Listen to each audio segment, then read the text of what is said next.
The Falls Count Everywhere podcast would like to mention our friends at the following. For the most intriguing wrestling stories and info on independent shows in multiple regions, nobody does it like We Talk Wrestling. Subscribe to Facebook's #1 interactive community for professional wrestling today. Pro wrestling on Tuesdays are a blast with the Wrestle Talk podcast. Join the entire crew every Tuesday at 7 p.m. as they bring their takes on the major circuits, showcase interviews with various indie stars, and news on the #1 fantasy wrestling promotion, the FWWC. Visit them at facebook.com/WrestleTalkPodcast and at WrestleTalkCast on YouTube and X.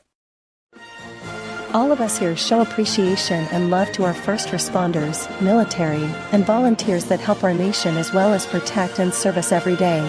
Thank you for all you do. Get ready for episode number 182 of the Falls Count Everywhere podcast as we welcome the ambitious light heavyweight and ring veteran to come out of the Midwest and founder of AIWF's Fight Night Wrestling, Spike Ronin.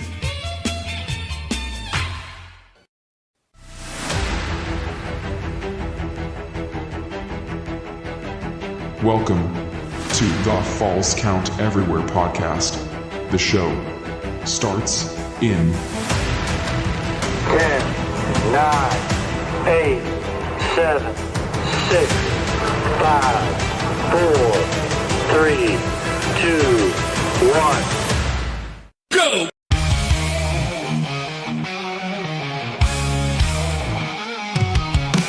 Welcome to the show. Buckle up tight. Off-cut Rick will be in the spotlight. Champ sitting mouth fans breaking it down. Best wrestlers podcast in this town. Blood and sweat in every word. Echoes of the ring, haven't you heard? Wrestling tales, raw and true. Podcast alive, bringing it to you. Good evening, everybody. We're here to get the party started once again. That's right, because it's episode number 182 of the Falls Counts Everywhere podcast. We're getting some warmer weather here. We're kind of loosening our joints a little bit more, and we're hopefully we can keep this warm weather here for a good while. But I am Rough Cut Rick Ruby here on the left, and of course to the right, the Gem City Mouse the Miz, as always. And coming off a big weekend around the I guess mid-state or like bi-state area here, because we had a lot of shows going on, Z, including you and I in particular. It was packed. SICW was down there having their pizza eating contest.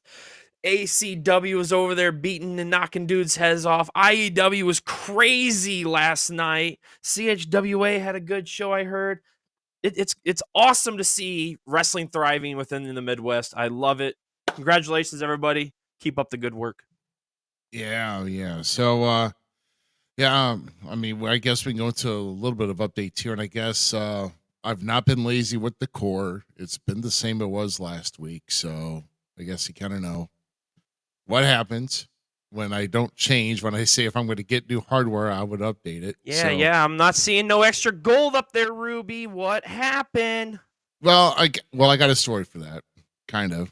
At least for me. At least I made it to the semifinals. We were just shy away from getting into the finals, but we actually did lose to the guys that actually won the titles, if that's any consolation. So I guess we've got Xavier Frost and Zero Hype Guy Smith, now known as Eagle Trip, and I want to rename them the Stick Pricks, because that's all they use is kendo sticks in every match to win each match. So they're the Stick Pricks. So I love it. I love it. So basically, me and my new partner, Big Bubba Walsh, by the way, we did I guess we had two guys in opposite corners, and we crisscrossed each other, and we hit an avalanche on each guy at the same time.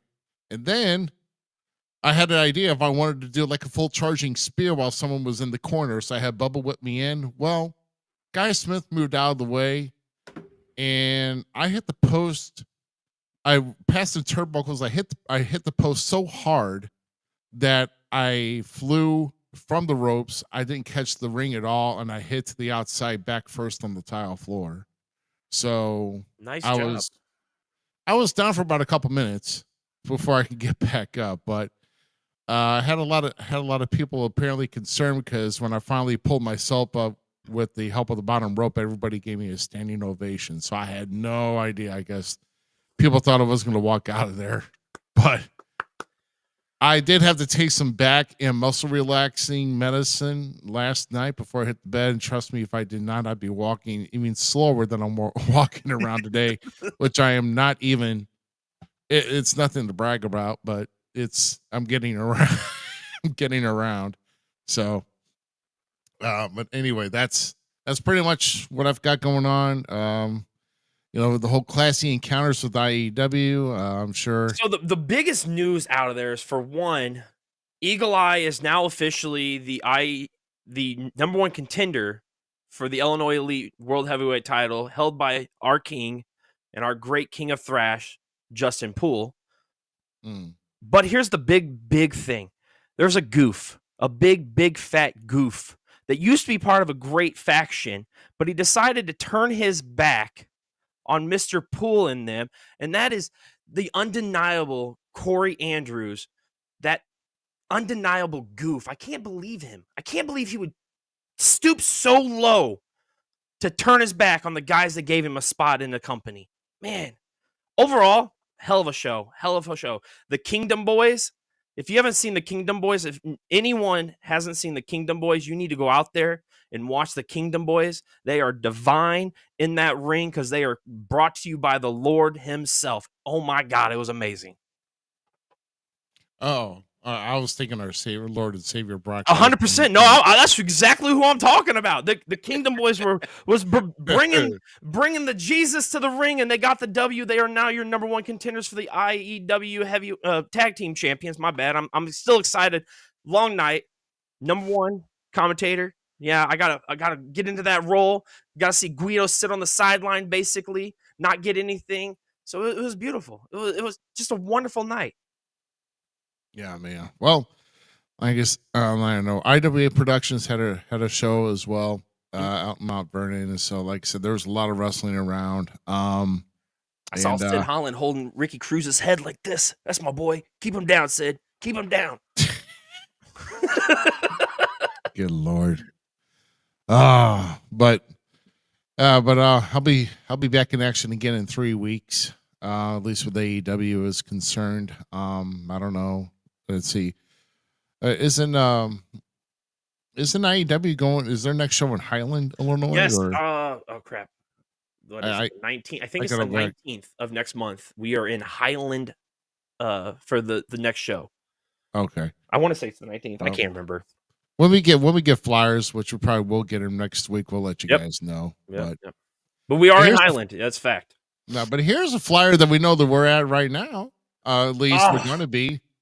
It keeps creeping week by week by week. It's bigger and better every week. You hear more and more information about it. Buff Bagwell just joined it. We talked about that a while back. So, dude, it's going to be a stacked Legends meeting. You're going to have an awesome wrestling show at the end. Now, you can buy both of those tickets separately.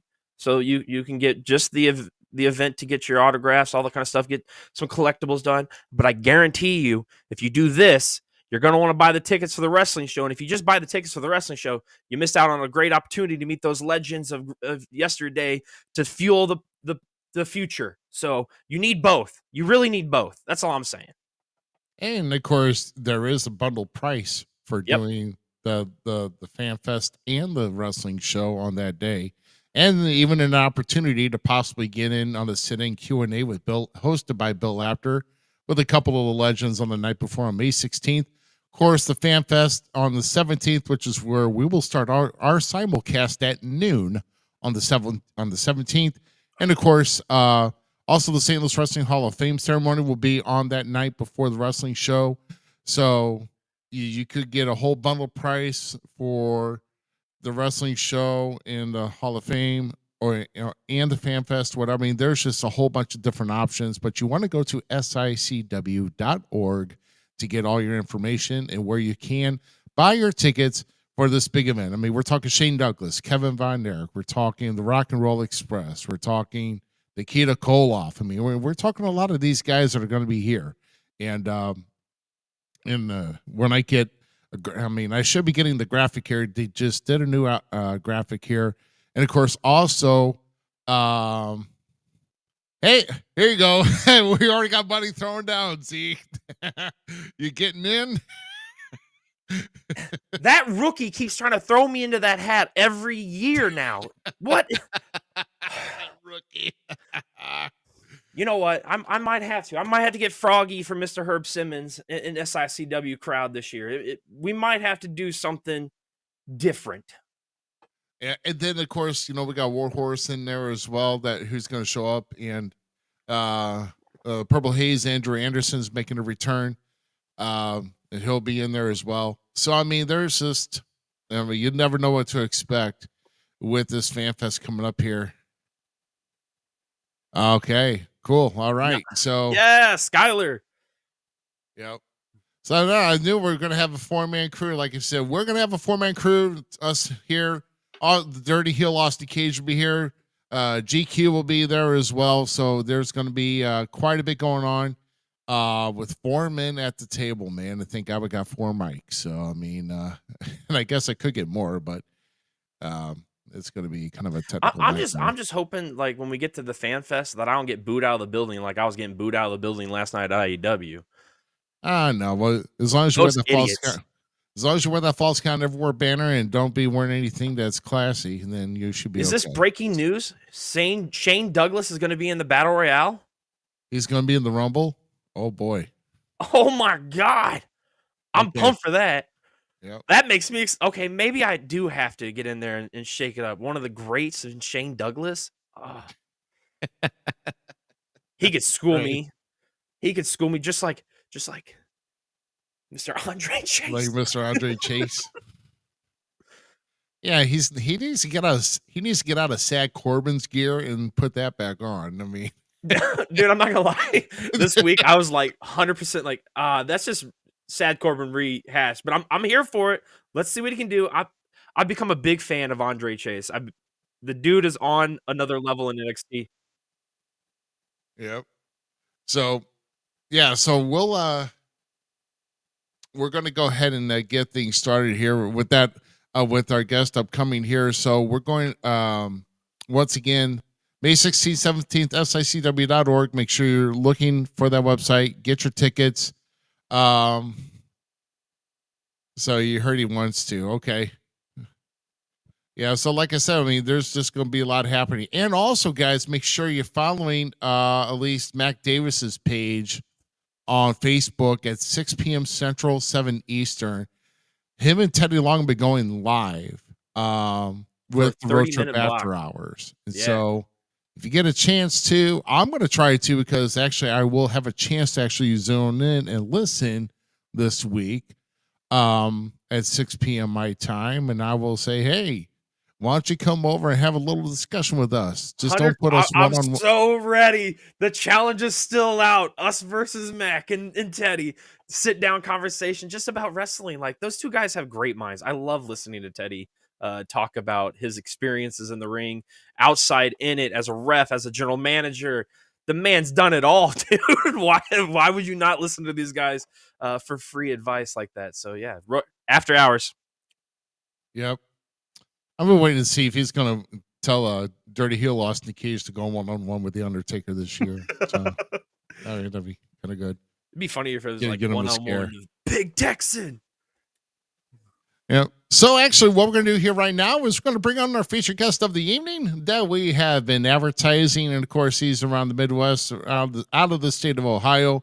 Been around a 13-year veteran. Been doing a lot of work as far as the light heavyweight divisions are concerned. And of course, also right now also with a regular tag team partner under the LA Guns. And of course, just recently joining up with the AIWF with his promotion of Fight Night Wrestling. So everybody put your hands together for the one and only Spike Ronin, everybody. All right. Hey, Spike, how you doing, my friend? I'm good. How are you? Doing good. I see you're holding up some gold there.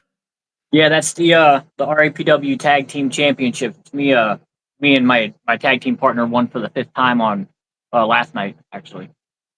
Oh, okay. Nice. There we go. I mean, excellent. So, gosh, 5 time. So, yeah, because I'm looking at your resume. We're going to get into your resume a little bit later, but I've seen you've acquired some hardware throughout your career, and we'll get into that here as well. But so you're up in the state of Ohio, man. Are you getting crazy weather like we are here in the Midwest, and trying to prevent from not getting sick and all that? Yeah, yeah, it's been crazy. Um, and at least in Ohio, like it keeps like we'll hit like 40 degrees for like 2 days, and everything will start to melt, and then it'll get cold again, and then everything will freeze, and then it'll snow, and it's just Yeah, I know. it's been a pain in the butt, honestly. I bet it has. Yeah, in fact, I think it got up to what, maybe like 55 or 56 today, and so a lot of our ice and snow has finally melted, so we got a lot of wet roads. But they should not refreeze because it's going to be about that warm. If not, I think it's getting like 60 degrees in our area tomorrow. Z. Hey, I don't know about you guys, but I was excited that I was able to kick my kids out of the house today, and I'm like, go get out of my hair, go down to the park, have fun, leave me alone today. You enjoy the weather. Yeah, It was my yard's still covered in snow. Like, Oh man. not here, not here. We had I'm in 56. Northeast Ohio. I'm about 45 minutes away from Lake Erie. So Ooh, Oh, yeah, that it's sucks. cold up there. yeah, Oh man, that sucks, man. Shoot, man. So, well, like I said, we appreciate you coming on. Like I said, I mean, it's always the weekend with us here, guys that are still working in the industry, and we appreciate you coming on here and joining us here. And we're going to talk a little bit more about, um, basically focusing on you tonight here with you as our featured guest. So, well, let's see here. There we go. Okay. So first off, we would just want to know, when did you start wrestling? I'm sorry, when did you start watching wrestling? And did you have a preference over first off, how many promotions were you watching when you first started watching wrestling? I started watching wrestling when I was a little kid. Like I started out like watching it with my grandma, and uh, like I grew up like we didn't have a whole lot of money growing up, and this was back when the USA Network was a basic cable channel, mind you. Like USA Right. Network was channel 3 on basic cable in or channel 13 on basic cable in Northeast Ohio. Uh, so I started watching with her. I'd watch Monday Night Raw when it was 1 hour. So I was probably 7 or 8 years old when Monday Night Raw first came on, and it was all WWF. That's all we got. I think my grandma watched other stuff, but I only ever watched WWF with her. Man, I'll tell you. So all you did is watch WWF. You're talking about just analog changing the channels.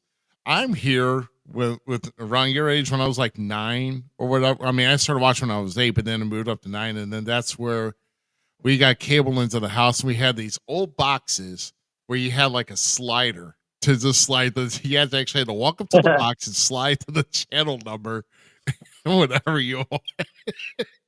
I mean, because they're like, oh, we can't go on UHF. It's something different. I'm like, because I think I don't know. I don't forgot how far UHF went, but it's like you got to put these boxes, and I had to slide. We didn't have remote control for the cable boxes, so that's Gotcha. kind of crazy. So Like yeah, the early days of coaxial, yeah. oh yeah, just when coaxial was getting in, and yeah, just like cable was the biggest thing. So yeah, that man. So yeah, I mean, I know I like to age myself with people just to let them know how long I've been around and how I'm about ready to fossilize here in about 10 years. So it's it's I'm old enough. I'm old enough that like my first when we didn't have cable, I did have a rabbit ear antenna. Oh yeah, Um, been through that era and too. it had an RF switch that went to the back of my TV. Yep. So you could switch back and forth between the antenna and your VCR or whatever, and not have to change and not have to do a whole bunch of work for it. Mine was between the TV antenna and the Atari 2600. So I mean, we're gonna go any older than that. So, shoot. Yeah. It's let's see. Oh yeah, Z, I think you're up next here, buddy. I think you All are. right. Tell us the stories about when you got into the business and how you got into the business, how training started. What were some of the things that you took away from training and to, cement your legacy into where you are now, currently in the industry? So I'm in that, as much as I have a distaste for this part of my history. I'm in that age group where I was a backyard wrestler once upon a time. Um, and then I had a buddy that had gotten in with Ricky Shane Page at his he's running he has a promotion now called Ruthless Championship Wrestling that he runs out of Cleveland. Um, but this friend of mine he worked for Ricky, trained with Ricky, and then worked for Ricky during their first run, which is in the early 2000s, like 2002, 2003. Um, and then he had another friend that had an 18-foot six-sided ring, and they're like, "Hey, you want to like learn to wrestle in a ring?" And I'm like, "Well, yeah. I'm not gonna say like what wrestling fan in their right mind would say no to that." Um, True. and then through some various channels, like honestly other backyard wrestlers that I met, I linked up with this guy Mark Savior, who uh, he was running training in Massillon, Ohio, but he wrestled primarily in West Virginia for Legends Pro Wrestling, and he worked for I don't know if you guys remember. I don't know if you guys know who Richard Arpin is. He's an old. He was president of the NWA for a little while, He and sounds familiar to me. but he was like a product of their stuff, like old NWA Wildside and stuff like that. Um, and I went and talked to him, and he had me do a tryout, and I apparently was further along than the rest of his students because a month later I was working shows, Wow. So what were and some of sorry, go ahead. I made my debut on April 21st, 2012. At Legends Pro Wrestling. I got to share a locker room with Robert Gibson my first time on my first show, which was cool. And I haven't really slowed down since. What were some of like your key takeaways once you started to break away from the backyard wrestling? Because here we don't, or at least I don't condone like distaste of the backyard. We all start there somehow, some way. You're power bombing your buddy in a pool. Like we all were doing that kind of stuff. But when Yeah. you go from that the goofy kid stuff to the transition to training, what in the training allowed you to transition into the ring more and be more confident to progress as a professional wrestler? Um, it made everything make more sense, Right. if that makes sense to you guys. Like you learn why you do certain things a certain way, why you learn to put a match together, you learn to make the moves that you're doing make sense. It's not just guys going out and wailing on each other. Um, and that's the biggest takeaway, is that like you learn how to actually do it, how to actually be a professional wrestler versus just effectively playing pretend. That's a damn good answer. That was a damn good answer. Yeah. So I mean, obviously, when you were watching wrestling as well, there were some guys that kind of took you, as far as caught your attention and were like, hey, I want to be like this guy, or this guy is like really cool, and that's why I want to keep watching them every week? What were some of the guys that kind of that you look forward to seeing every week on television whenever WWE came on?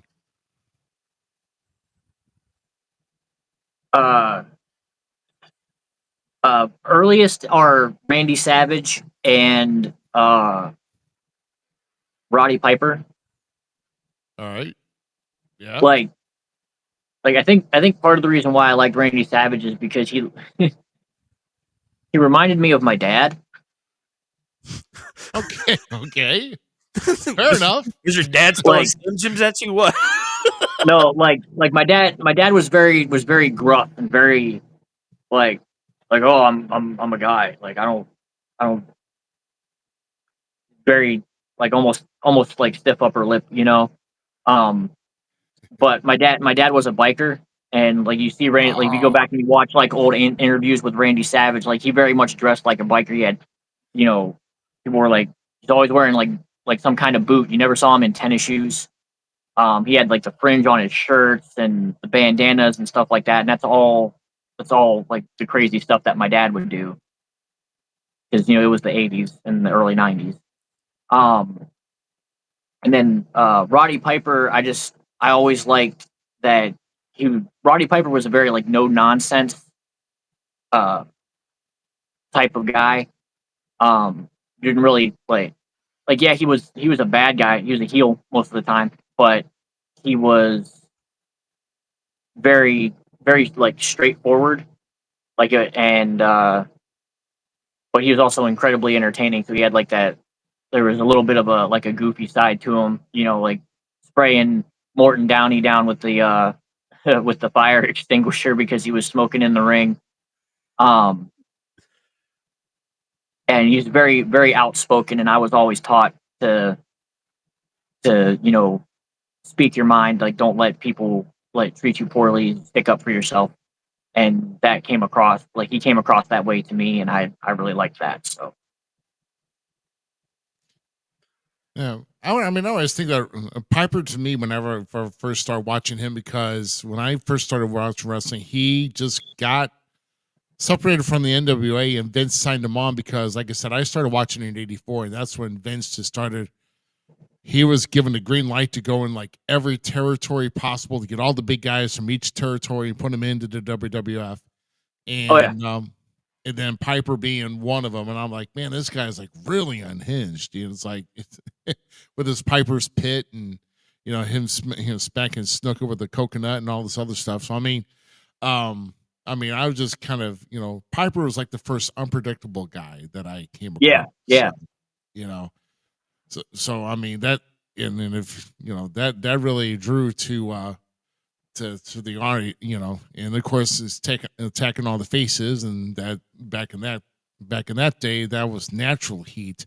You attack the faces, and for guys in the 80s, so that was easy for them. So so getting back to you though, with the time that you've been in the business so far, in regards to you when you compete, what are the key points or certain things that you could do in your match to get a crowd emotionally involved with your match? And then what would draw dead silence with no interest? Like something that you were trying to do was just like, that's just no pop. So but I guess kind of focusing on the positive things. What usually what you would do to get others emotionally involved in your match and pay attention to you? Weird. It's weird around here, honestly. So I work for like at RAPW, like what works there doesn't work at there's another promotion in the same city that I run Fight Night in called Rubber City Wrestling, and I wrestle for them too. And like what works there doesn't work at RAPW and vice versa. Rubber City Wrestling, the promoter he's very old school. He wrestled his first match in 1989. And he likes to stick to that old school, real wrestling mentality. And it's very It's very different, and like I try to do that stuff because like I like doing that stuff. It's a lot, a lot more of the suplexes and the chain wrestling. But then like, and there they love it. They eat it up, whether I'm a good guy or I'm a bad guy. Like I'm not a nice dude. I'm really not. Like in the ring, I'm all business. Like honestly, um, but then I go over to RAPW and I do those things, and they sit on their hands. I can't get a reaction out of them for nothing.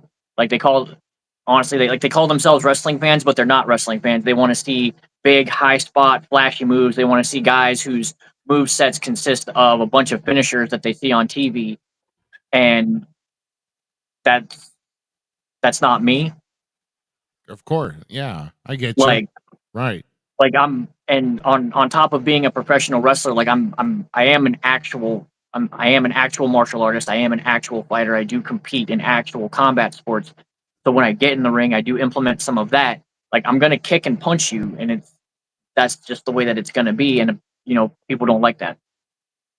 Yeah. Well, that's also too. Like I said, there's different emotions. Like when you see emotions to get emotionally involved, a lot of people like are tending like to get behind you, but anger, rage, that's an emotion.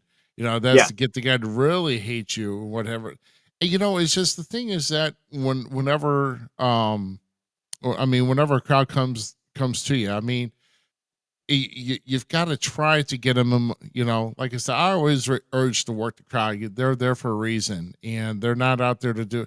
And I am surprised that people are just out there to just watch a move. Like a multiple set show, or like all these finishers. Yeah, that's not wrestling for me. So I mean, it's not for me. It's like if I'm gonna hit you with a finisher, I'm gonna hit it big, and I'm gonna hit it once, maybe twice in a Right. maybe twice in a big competitive championship match. But I'm not going to be hitting like 4 or 5 times, having you kick out all the freaking time. I mean, that's because Right. No, like if we're you watch too much AEW. That's what's the problem. Yeah. I'm sorry, but that's what it is. Zach's over there laughing, but tell me if I'm wrong. I can't. You're I can't. absolutely not. You're absolutely not. Listen, I've had to change the move that I use as a finisher like several times in my career because I'll go to shows and other guys will just use the move for no reason. Like I said, I'm a legitimate martial artist. I'm the only guy that the promoter at Rubber City Wrestling would okay to use the super kick because he hates that move. Yeah. But because I have a legit karate championship under my belt, because I have all of this martial arts background. Like I gave you guys the information, like I have the ranks in karate and kobudo and jujitsu, but on top of that, I'm also trained in Choi Fut, praying mantis, taekwondo, and kickboxing. Right, yeah. It makes So- sense for me to do that move because if I do it and I do it right, I could legit knock somebody out with it. But then I go to these other shows and guys are just doing them all willy nilly, and so I had to change it. I had to change what I was doing because like we're like, hey, don't use somebody else's finisher in just randomly in the match, and then they do it anyways. Right. And like so another thing is people who are using your finisher are like and something that it's something if somebody's coming in and they don't know whose finisher is what or whatever the case may be. So it's probably good to know someone's arsenal so you end up not doing the same Right. thing. But yeah. So basically, you're telling Mac and Nick Jackson to stop using 50% of their moveset, which is totally understandable. No one wants a super kick party because it makes it seem, believable. Like I said, when I hear the word super kick, there's 3 words that come to mind, and that's gentleman Chris Adams, because that's the guy who made it the way it was back down to world class, and boy, if he knew how to make it land. And so That's actually the way that I do my super kick is the way that Chris Adams and Shawn Michaels do their super kicks. Yeah, but I love Chris Adams when he first did it, because I knew that Well, once he mate, hit that, it was over, and he made it look really good. so I actually had this conversation with EC3 Ah, okay, one yeah. time. Because he banned the super kick from CYN, right? Oh, for your narrative, really? Yeah, he did. Yeah, he did. Oh, okay. It was because it was overdone. He's like I don't want you to do it. I don't want people to do it. It's overdone. And I was at a preface right before he opened the CYN co-op in Cleveland. I was a part of the test group for his curriculum. Um, and we had this he had this thing that he called we did what he called a sun walk. And we literally we went for a walk, and then we sat around in a circle and we talked about things. And we talked about the super kick. And I explained to him that, like, what I view as a super kick and what everybody else views as the super kick are not the same thing. And you'll see it now. The next like once I explain it, with the next time you watch a Young Bucks match, you're gonna see it. When the Young Bucks do a super kick, they do a side kick. Well, even the Right. even the Usos actually do that. It is not actually a super kick. Right. The actual super kick is a back kick. Yeah, It is a back kick to the head. if And that is if you watch Sean closely, he's turning fully into it when he's extending. Where the yes. Bucks and the super DIY, all those guys, it's straight sidekick. Yeah, I actually watched an interview with Shawn Michaels where they asked him, they're like, "Well, how do you measure for the super kick?" He's like, "I don't." He's like, "I throw the kick and pray to God that it hits." Right. Because you, you reach a certain point in the move where, like, no amount of looking is going to allow you to see where your foot's going. Because your back to them, you're turned this way and you're kicking backwards. And that's the real super kick. And that's the other reason why the promoter at RCW, who hates super kicks, allows me to do it, because that's the way that I do it. Nice. I've actually noticed that. That is crazy you say that, because I have noticed that with those kicks and like studying just how like different people move and do it. It's just like when you watch Jake the Snake or Mick Foley, somebody that like perfected the DDTs, because Mick had the double arm DDT, and Yeah. then Jake had just the straight DDT, right? But the way Yeah. they throw it and then the way somebody else just throws a DDT, you know that it's not the same. It's not the same way style. So you know for a fact you're not staying down because of that. Like Right. it's not genuine. No, 100% get that thoroughly. Going on and going in more in depth into your outside of the ring competitions and stuff. Tell us some of the accomplishments in the karate, jiu-jitsu world that has allowed you to progress within the professional wrestling game. So I've only I've competed. I've actually only ever competed in one tournament so far, which is crazy to think about, because like I go into my into my living room and I look up and I see the trophies in my. I was told by Hanshi David Ames. I train with my teachers are world champions. By the way, David Ames is a Pan Am Global Games world champion. And I was told by him, he said, "Don't expect to win your first time out." He's like, and if you don't, that's okay. He's like, but be prepared for that. To answer dude's statement, I don't work for EC3. I've just done a lot of stuff with EC3. I take advantage of every opportunity that's presented to learn from somebody.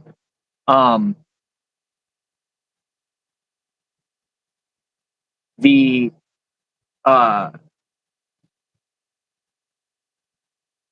forgot where I was going.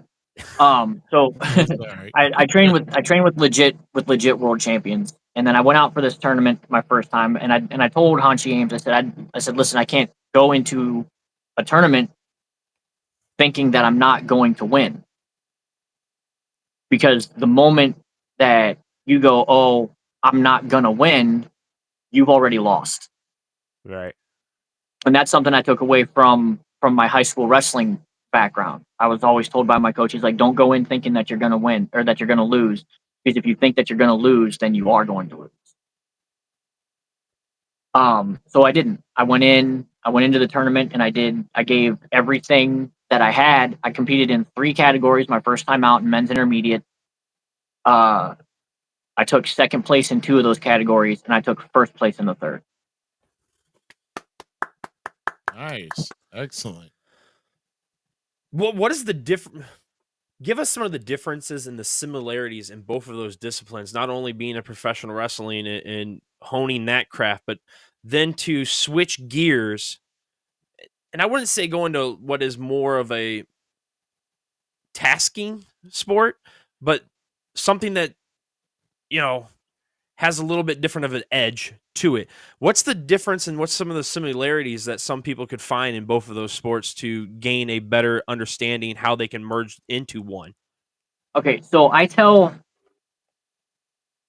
people this all the time, and some people don't listen to me, and maybe they just don't believe me.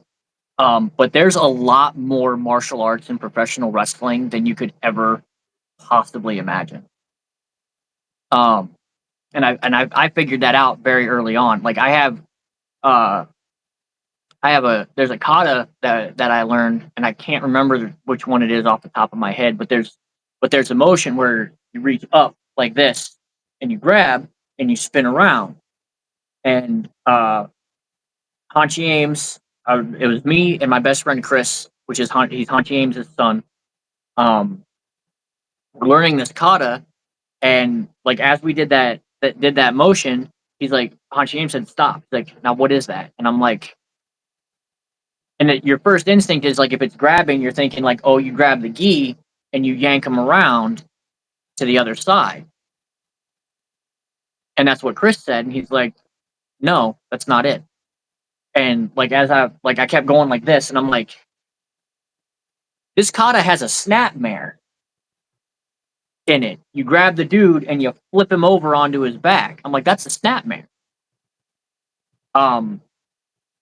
There's also, like, while there's no recognized stances in professional wrestling, we absolutely use the front stance, the back stance, and the horse stance all the time. I'll give somebody a snapmare and I'll do a top wrist, a seated top wrist lock. And the top wrist lock is a variation of the horse. The way that you're set in it is a variation of a horse stance called Sochendachi, and it's a horse stance with a press block. This is a press block here. Interesting. And you stand in horse stance, and then you turn your body slightly to about a 45-degree angle, and you do a press block. And if you imagine I have somebody's wrist, and then figure 4 through the arm, and then crank it and turn. Now I'm in a seated top wrist lock. I'm executing a seated top wrist lock to an invisible opponent. Your standard clothesline, when you step forward and then follow through with your arm to give a clothesline, that's a front stance. When you when you go to give a back elbow and you step with the same arm, same leg, which is a karate philosophy also. With your if you're right-handed, so your right leg is in line with your body, and you turn into that back elbow. That's a back stance. They're there. It's all there all the time. And I think a lot of people don't realize that there's so much martial arts. I had a buddy, Rick Lieb, who's friends with Pat Tanaka.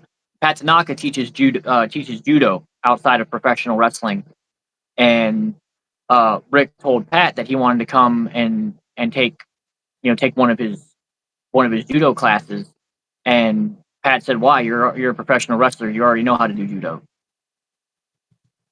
I mean, that's the craziest part is how much can transfer around and push through, and like you can use them both because there's so many professional wrestlers out there, so many that Baron Corbin does jujitsu, Shinsuke does karate, all these other guys you can name list and just go through everybody Yeah, cross it's a common trains. practice. Yeah, cross trains in these worlds to get better and proficient at the professional wrestling game. And it's something that's always blown my mind is how much combat you guys go through to train to continue to get better. Right. And I've told people, and my jujitsu coaches have said this. Like, there's only the reason why there's a lot of crossover. Like even if you watch, like if you look at amateur wrestling and you look at judo or jujitsu, there's a lot of carryover there also. And my teachers say it's, and this is like the best line I have ever heard come out of a martial arts teacher's mouth. There's only so many ways you can throw a guy. True. Fact. So you have this Western European art and this Eastern Asian art. They're so far apart from each other and developed during a time where these two cultures would not have interacted, but they're almost identical. Even the collar and elbow tie up comes straight out of jujitsu. Yeah. Like I said, I mean, yeah, like there's a good amount of martial arts that If you go to a traditional jujitsu tournament and watch one of their matches, you'll see they'll grab the lapel of the gi like this, and they'll grab the elbow of the other side like this, right? Well, if you switch your hand positions, Yeah. You're right in. collar and elbow tie up. right. Man. Crazy. Like when I figured it out, I was like, holy crap. This is a good question. We had another one, this gentleman on a while back, a couple episodes ago, Brandon Beretta, strictly business. Brandon Beretta. He does a lot of work here lately with EC3 and listening. Yeah, he worked at NWA Exo Pro. Yeah. Yep. So he does know him, Texan. How you doing, sir? I don't know him. I haven't met him, but my Heard of partner him. has. Yeah, heard of him. My business partner has met him. I'm telling you right now, you get locked up with Brandon Beretta, you better be ready. I don't care how much martial arts you have. Brandon Beretta is strictly business, my dude. And he'll just throw him, you know. Yeah, I'm not gonna lie. It'd be I'm not an interesting. I'm not that big of a guy. I don't throw that many dudes unless I'm in my own weight class. Now I'm talking Brandon's going to throw you. So I mean, he's a packed stack. I mean, well, I've seen him. I've seen the guy. Stuff here today when you gave me all the info and stuff, I went back through and watched a little bit. You got some moves in the ground game for sure, but I would pay to see Brandon versus you. I'm not gonna lie, that would be a fun match. I appreciate that. Yeah, it would. But as far, you know, like I said earlier, like when you started up the show, you were holding up a tag team title. Apparently, so a 5-time tag team champion in that promotion, correct? Well, 6 times at RAPW, 5 times with Flea, and 1 time with somebody else. Yeah. So I mean, like I said, you've got a lot of hardware looking on your resume, and it seemed that a lot of it is tag team, and then also with light heavyweight. As far as that. So with all of these championships that you have won, is there one championship win in particular that has stood out to you the most as your most memorable? If so, which one would that be, and why is that memorable to you? There's a couple actually. Okay. We'll give you 2 since you've got so many, I guess. You know. So the RCW Light Heavyweight Championship, which I held for 1,000 days, or 1,000 plus days. Dang.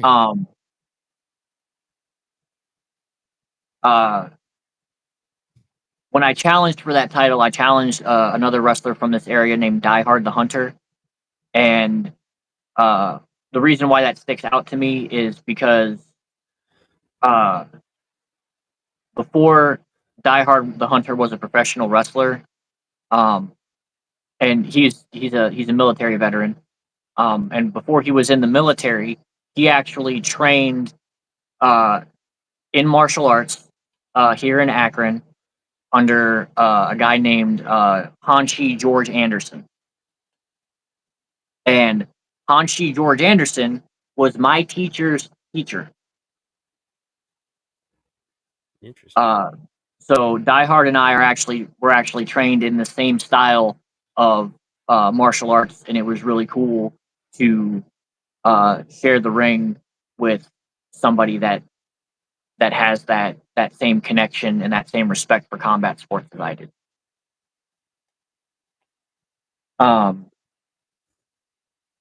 My first run as RAPW Tag Team Champion was also very special to me because that was actually the first championship that I held that wasn't like some kind of hardcore championship, like a like a no limits title or a 24/7 title or whatever you want to call it.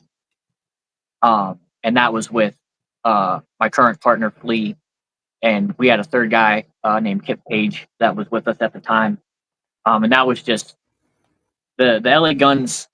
It's just fun. It's always a good time. The three of us, we enjoy being around each other, and we clicked so very well right off the bat that it was if you go back and you watch the first match where we teamed together, you would think, especially me and Kip, that we had been tag team partners for years, when in fact we had been tag team partners for like a month. And then the other one is there's a promotion not far from here called Main Event World League, and I held the tag team titles one time there. The only championship I ever held there is actually with my friend with a guy named Alexander Crowley, which sometimes we're friends, sometimes we're rivals. But we trained together. We broke into the business together. I wrestled my very first match against him, and it was really cool to be a tag team champion somewhere with him. That's cool, man. Yeah, and I don't know. I mean, how would you say you have at least 20? Yeah, so you've been in the business going on close to 13 years. You've had at least 20 championships, if I had to guess, or close to it. It's right about that. Well, yeah, somewhere around there. I poke fun at Rick Lieb all the time because he's been in the business since 1989, and we'll rib on each other, and I'm like, yeah, you talk a lot of shit for somebody who's held to somebody who's held more championships than you have in a third of the amount of time you've been in the business. I always get a little chuckle out of him for that. That's funny. Well, like I said, I mean, it's good to it's good because it's people have different stories why it's memorable. Like I said, it and when it comes to a tag team, it's with someone that that you haven't been with for long, but it seems like you gather good chemistry in one way or the other, and that's always good to have, especially if you're going to be a tag team champion. I've had several tag team championships myself with different partners, and I don't think I've had a solid tag team championship partner for a long time. Hopefully that's going to change here shortly with me in ACW, but with American Championship Wrestling. But it's good when you got chemistry with somebody who knows your movesets and knows when when to save you or when to get a good double team moving. Then it's good to know that you're on point with somebody else. So in 2021, you specifically decide to genuinely venture into the promoting world. And that's where you see up there, by the way, right there in the left-hand corner, people, is a QR code. Let me point it the right way. But that QR code will take you straight to the Facebook page of Fight Night Wrestling. That is part of the AIWF. Talk about how this promotion came about and how you got the urge to make your own promotion and build your own promotion, and what kind of abilities are you going to put into it to set it apart from the promotions within your area?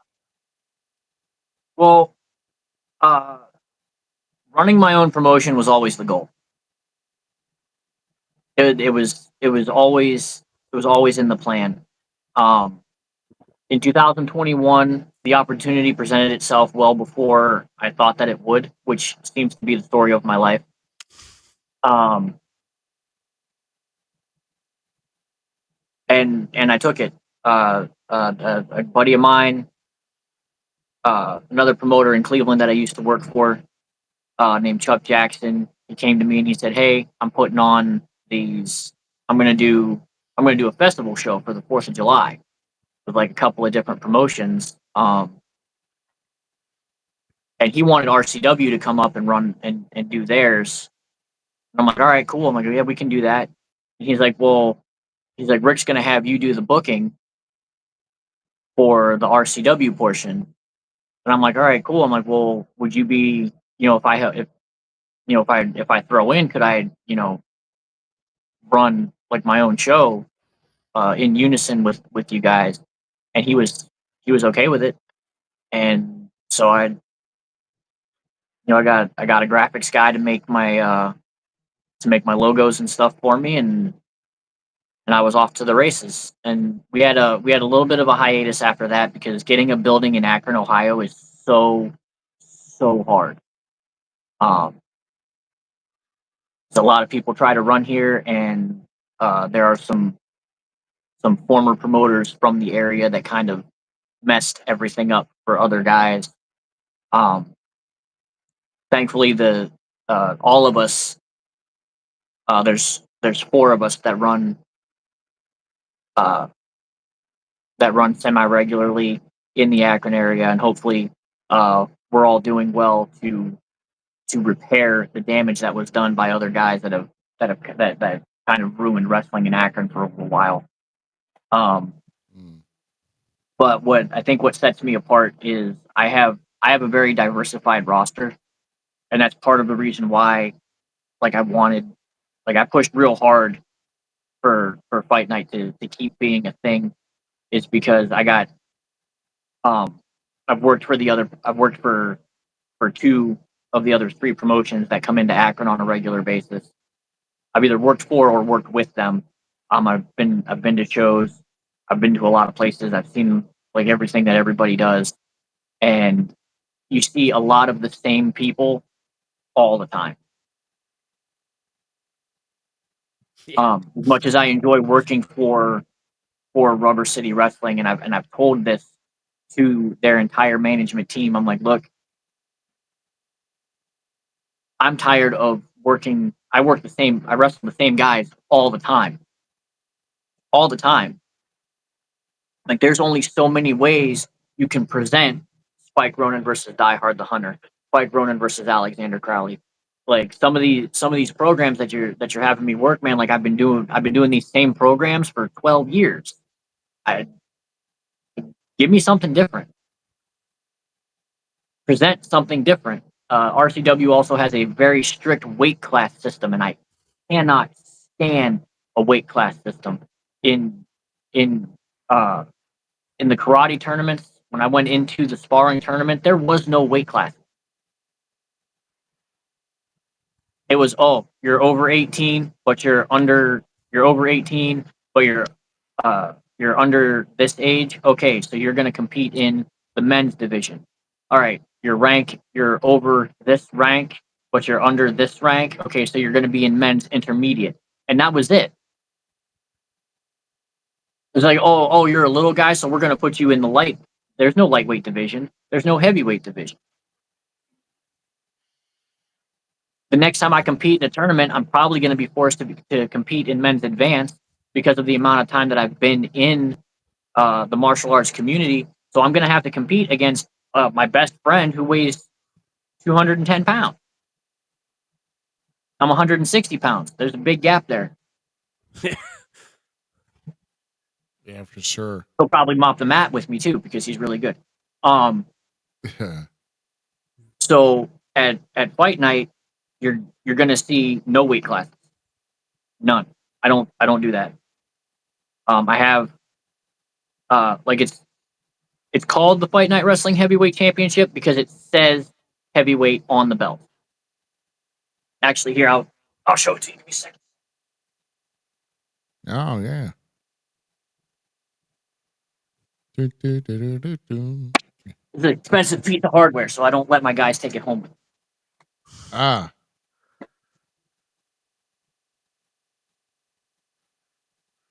There you go. Beautiful. There you go. I have had people that are like, oh, you're using a big gold belt. Yeah, I'm using a big gold belt because this is a fondue belt. This isn't a shop replica or a Packy bootleg. This is a handmade. This thing weighs a ton. It's 8 millimeters. 8. Good Lord. Yeah, made by the same guy that made the NWA World Heavyweight Championship for Billy Corgan. Wait a minute. How heavy is that? If that's an 8 millimeter belt, because I've had That's a thickum. I had 4 millimeter belts that are pretty heavy. So that's got to be. That's a thickum. Yeah, that's a thick.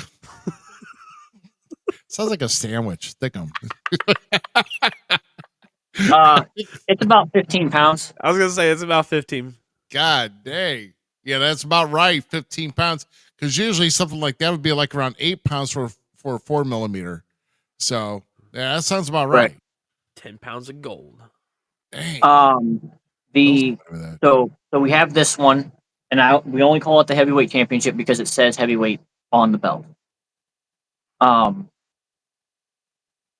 Chose the big gold because the big gold is a royalty-free championship. Nobody actually owns the copyright to this belt unless it has a logo on it. So like the WWE has the copyright for their big gold because it has the WWE logo on it. This one has no logos. There is no copyright. We're in the middle of. We're about to move into the semifinals of the All-Star Championship, which, if you go and look on the Facebook page, I posted a picture of the All-Star title, and it is very much X Division inspired. It's not about weight limits; it's about no limits. It's go out there and be the best, and you'll come away as champion. That's how it works. Yeah. I've worked in places where they're like, oh, well, you're a light heavyweight. You can't, at RCW, you can't compete with the heavyweights. Well, I won their light heavyweight championship. I reigned as light heavyweight champion for 1,000+ days, and now I can't compete against the heavyweights. What's there left for me to do as a light heavyweight? Yeah. I beat everybody. Yeah, I mean, Rey Mysterio took the same path in 2006, right? Right. He was a very small cruiserweight. Nobody thought he could do it, but he got the world title at WrestleMania. So, I mean, it can be done. Can be done. So I'm looking at your guys' Facebook page right now. First and foremost, as a guy that enjoys posters and the catch of it, the fact that you're using an N64 decal to make your poster is sick, my dude. Yeah, I love this. If you go back to our August show, the August show was actually called Fight Night Wrestling versus the World. And that flyer was made to look like a PlayStation, like a PS1 insert. That's cool. I like that. The venue that I run in is it's called the Afterlife live concert and recording studio. It's literally right in my hometown. It's actually in the neighborhood that I grew up in and currently live in. I can walk there in 7 minutes. It's inside our old post office, and the guy bought it and remodeled it. And when you go in, he has flat screen TVs all over the venue, and those flat screen TVs have old video game emulators on them. There's a Sega Genesis one. There's Nintendo, Super Nintendo. He has stand up arcade cabinets with PlayStation 1 and PlayStation 2 emulators in it. Um, just a whole big thing. So I've geared Fight Night Wrestling towards the aesthetic of the venue that we're in. Um, and I'm not ashamed to say it. A lot of my shows, I named them after old wrestling games. Fight Night Wrestling versus the World, Fight Night Wrestling Revenge. In May, we have Fight Night Wrestling Mayhem. It's a happy accident, but our anniversary show is called Fight Forever. Um, not because I like AEW, but because the original idea behind Fight Forever was I really liked the Batman Forever font for the cover art of the movie, and we used that for the first Fight Forever poster, and so I called it. I'm like, all right, I'm like Fight Forever. I dig it. I dig it. I like what you guys got going on. I do. I really do. Yeah, that's awesome, man. That's awesome. So, so we're gonna actually break away here because it's been about at least probably 3 weeks, maybe possibly 4 since we've done this because we want to usually like to participate in this whenever we have a guest, and Yes. this is something we like to take in, and also we like to show our humorous side. Now that if you haven't noticed already, we like to have fun with a lot of things in the business. So Yeah. guess what? We're getting ready to have some more fun, guys, because right now it is time for wrestling's gold memes. There you go. I told you I'm slow today. You know, getting Well, yeah, smacked on the I'm waiting to do my floor. gun salute, bruh. Dude, look at the guns. Yeah, so this week is wrestling's gold memes. I didn't come up with anything special this week, so I mean, so you won't see Gain, so or Seven. I love Gain. I don't care what anyone says. I love Gain. Oh man, so can we start off with our first one here? And I know I'm smack proof on this one. So you know, Jada Smith looking like an unmasked Rey Mysterio here.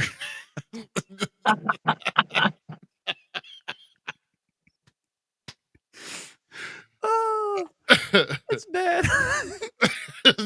Will's I coming don't at know me, if that's bro. an insult to Ray or an insult to her. I mean, Ray look. I mean, that's a good point. I don't know. No, I know. I saw this. I'm like, oh my god, that is about right.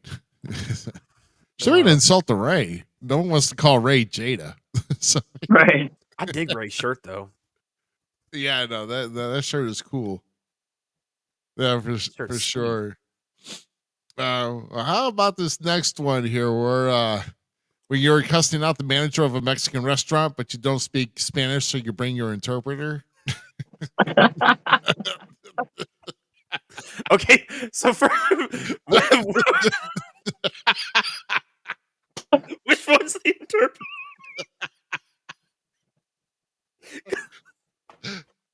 Oh, that's funny. That's so good. Oh my god. Oh, Johnny B in the house. How you doing, sir? Oh, that's funny. Oh, that's. Yeah, well, I mean, I don't know. I thought that was pretty cool. That's whenever we It's first funny saw. because Scott Hall doesn't speak Spanish. No, but just how he was always in the Cuban thing. Right. Yeah, Oh, that's great. I love it. I mean, AO's not Hey Spanish. yo. Yeah. AO's not Spanish.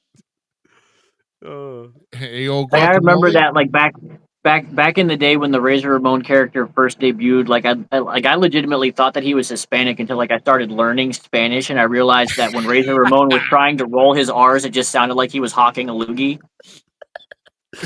Like he didn't say Razor Ramon, it was Razor Ramon. Like he was just when he said it. It was, Talking to Lukey. Oh my gosh. Good point made there. Me, I may have to relate this one, maybe not as early, but when you feel good about yourself, you're at 29, you got it Yeah. going on, and then then it's same guy me immediately after I Oh, turned 30. How are you gonna do that shot, bro?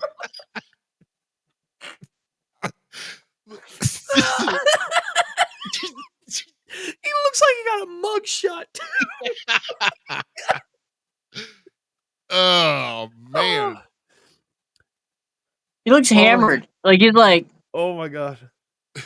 That's how I feel like when my buddies are like, "Hey, let's go to the bar now," and I'm like, "No, bro." that's me the next morning, right there, gone. that's that's it.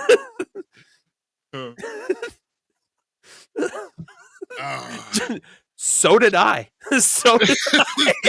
And I wasn't even drinking. SB's in the house. So you would have felt this because you and Mr. Exodus did like a crazy amount of driving this week. They were at NWA, WLW. Then they drove from that show all the way down to Texas Yeah. to go to NWA. Dog I'm going to say it Pound. wrong, right? Was it Texas or was it It's Dog Pound. Dog Pound? That's right. Okay, thank you. Well, you guys meet our guy Nate was down there. Yep. Yeah, man. So, yeah. Yeah, I was losing the Battle of the Bulge in my 30s, but not as soon as I turned Battle of the Caroline. You said Battle of the Bulge, bro. yeah, Yeah. That's right. I'm right there. I'm starting to lose that battle myself. You gotta get that car back by 12 o'clock tomorrow.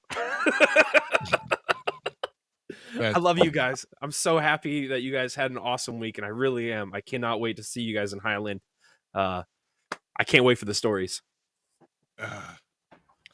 Let's see. What do we got here for our next one here? Oh yeah. Here's your one class of bro. This is the ideal bro body. You may not like it, bro, but this is what peak performance looks like, bro.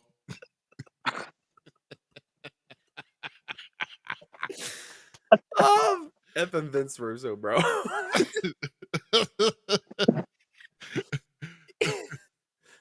Brought to you by Mando.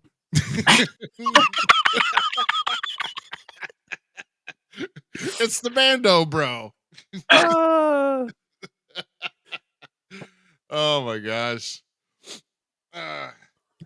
Anytime I can make a laugh out from Vince Russo's expense is okay in my book. Oh, 100%. Well worth it. Yeah, absolutely. I think it's funny. This guy still continues to talk about wrestling, and like pretty much everybody in wrestling is just like, "Go away, Vince." Go. So I actually watch. He has a podcast on the Sports Kita network called Wrestling Outlaws. It's him and another guy, and EC3 is actually on it, and I watch it for that reason. And I had heard people like make fun of Vince Russo for the amount he says bro, and I thought they were exaggerating. And then I watched Wrestling Outlaws, and it's literally come on, bro. Bro, he says it almost like you say sir when you're in the military. Bro, and that's not how it was. Like bro. It's like sir, yes sir. He's like bro, yeah, bro. Yeah. Bro, we just want to go right over there. We'll get you right in a minute, bro. Thank you, bro. I do watch that show because of EC3. I'm not gonna lie. And then there's also the Coach and Bro show with Jonathan Coachman. It's just you could make a drinking game out of the amount of times you see EC3 roll his eyes at Vince Russo. Oh, I was gonna say, if you're making a drinking game out of how many times he says "bro," we're all. I'm not watching this show ever again. I would have alcohol poisoning if I played that game because he would not stop, and I would have to have my. Well, you don't realize how much he actually does it because EC3 will close his eyes when he does it. Like every time you see him close his eyes, he's rolling his eyes. Because I believe it. I know this because I've watched him do it in real life. Like I've seen him like roll his eyes and his eyes like close when he does. He's like, Oh my gosh. Yeah, I believe it, man. And then our last one here, I mean, at least I know I have a, I have a better half. Z has a better half. Maybe we've discussed, we've had to discuss finances between a couple. You said, and then you hear this, honey, why is there $500 missing from our bank account?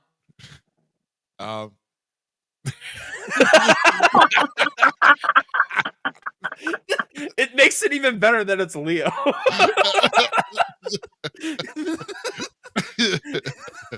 That man has some. I'm sorry, there are some of the best memes on the internet just because of Leonardo DiCaprio. Right. 100%. Won't change anything, baby. Won't change anything. I actually had that conversation like that with my wife at a wrestling event that I was booked on. But I'm like, hey, hon, I'm gonna spend $200 real quick, and she's like, why? I'm like, oh, I'm gonna buy a belt, and she's like, really? Like, yes, I'm going to buy a belt. And she was not okay with it until she saw that I was buying her the NXT Women's Championship. Oh, that's awesome. Oh, I mean, in one of these discussions, not Slackers, V Stock down in the St. Louis area. If you ever get down there, it's one of the it's like Nerdtopia. Okay, V Stock is everything nerdy under one roof. I'm a huge fan of a movie called The Gremlins. They had a Love that movie. full size statue of Stripes that was for sale. And I'm like, I want that. Well, then we're walking around. My wife's like, I'm gonna go look over here, all that kind of stuff. Cause I knew it was I'm like, it's out of our budget. It's out of our budget. I couldn't find my wife for about 40 minutes. I do not have the statue, first and foremost. I do not have the statue. But I found my wife sitting on a bench crunching numbers to see if we can purchase the damn statue. So I love her. She's a keeper. good question here. Why do wrestlers want belts when we don't wear pants? Hey, speak for yourself, shiny. Brother. They're shiny. There's actually a meme floating around. It's a picture of Triple H, and it says irony. Professional wrestling is a sport where men who aren't wearing pants fight over a belt. Right. I do like that meme. I know what you're talking about. Shoot. Well, that's this week's Wrestling School meme. So hopefully everybody got a good chuckle out of that. And Z, just to going back to what we did before, to what you touched on before we came to this. This is your next event, right? I like that. Yes. So Fight Night Wrestling Revenge, yes. I am a fan of like the old school style posters too, where like they used to have like the main event was big and then like the little things. But I like some of these new age posters, like trying to reinvent the wheel basically and give a little more pizzazz, because there is a younger generation getting into wrestling now. So it makes sense to kind of, here you go, a game cartridge. Yeah. So it's beautiful. Funny story about the flyer. When my designer sent me this flyer after he made it, I was looking at the bottom and I'm like, dude, you didn't put the information for the venue on it. And then he sent me a close up of the sidebar where all of the information is under where you find like where it's like Rumble Pack compatible and all of that stuff. It's like that's where he put it. Yeah, it's sick, dude. I absolutely love this poster. It's a genuine great idea. Official tickets, $12. Like, beautiful stuff, man. Beautiful stuff. Yeah, he did a really good job. That's so that's I get my graphics work done by Custom Evolution. That's actually, I don't know if if you've seen them like floating around on Facebook, but there was uh, a line of wrestling action figures called True Wrestling Evolution, and their first set was EC3, Ace Evans, Preston Riker, and Congo Kong. The guy that makes those is the guy that does my flyers. Really? Yeah. Because I want that EC3. Yeah, that's Because I'm not a fig collector at all. Yeah. Well, Not at all. Ace Evans, one of the guys that's in that line, is actually on my roster, and he has some. And I told him, I said, listen, I said, if you have, I'm like, as soon as I have the money, if you have any of those left, I want one. Yeah. I want the EC3 one too because I have the what was the company that made the original TNA, the NWA TNA action figures? Was it Toy Biz or? I can't remember off the top of my head. Hold on. Yeah, I can't recall either myself. So. Jack- Well, I came across the Jeff Jarrett figure at a place called the Exchange that's out of here, out of Northeast Ohio, and it had the NWA World Heavyweight Championship belt on it. And I'm like, okay, like I bought it for my Cody Rhodes action figure, but now I need an EC3 action figure to put my NWA belt on. Makes sense. Makes sense. Absolutely. They don't have one for Tom Latimer yet. Oh, okay. Okay. Which if you ever get a chance to meet Tom Latimer, like take advantage of that because he's a super cool dude.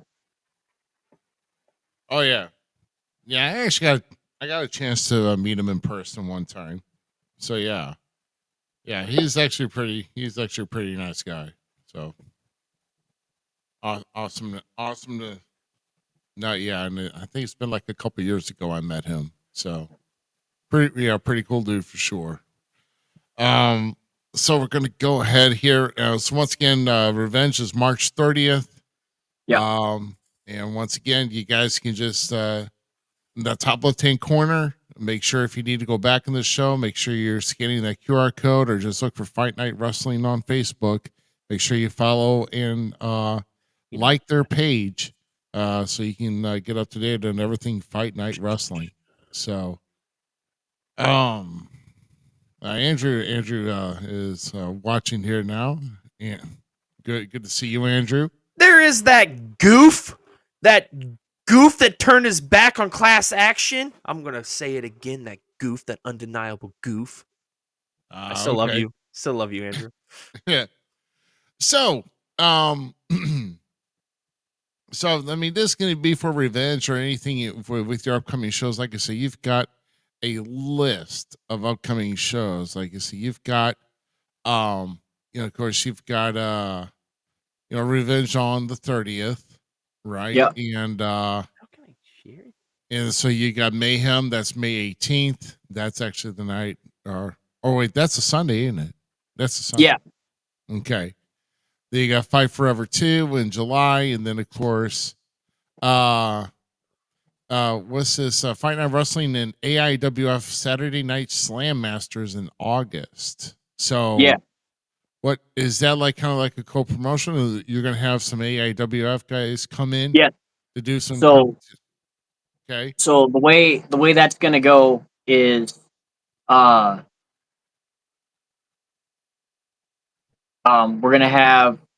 we're gonna bring in some AIWF guys to wrestle some of our Fight Night guys, and then I don't know. I haven't gotten confirmation on the participants yet, but that show will be main evented by a match for the AIWF World Heavyweight Championship. Ooh. Okay. Yeah.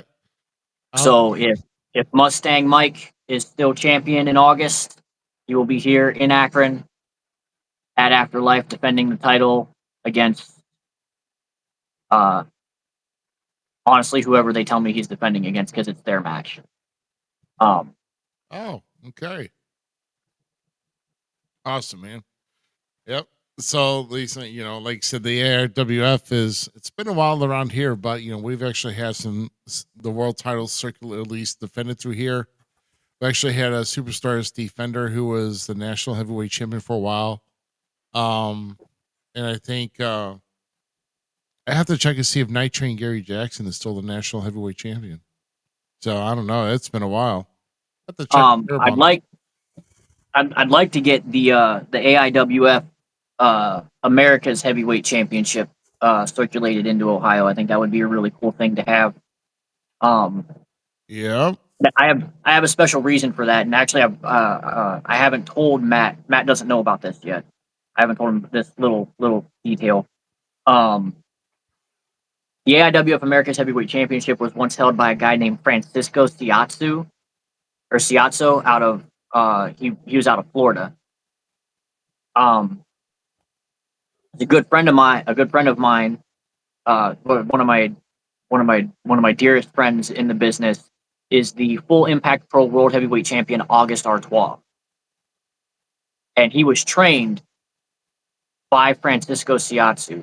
August started his training here in Akron, and then he went to Florida, finished his training there, and then his career took off from there. And I think that it would be really cool to have that belt that he called Frank Dad. And I think it'd be really cool to have that title here. Just as honestly, I'd put it on August if Matt would let me. Like I'd have August wrestle for that title in a heartbeat. But I think it would really be really cool to have that title circulate through Ohio at least once. And that'd be cool. So if you had to book, I guess, I don't know, like a dream match that you know that would draw all the fans of Fight Night Wrestling, whoever comes into your show. Okay, whatever wrestlers you put in the ring, you have access to any wrestler that you could.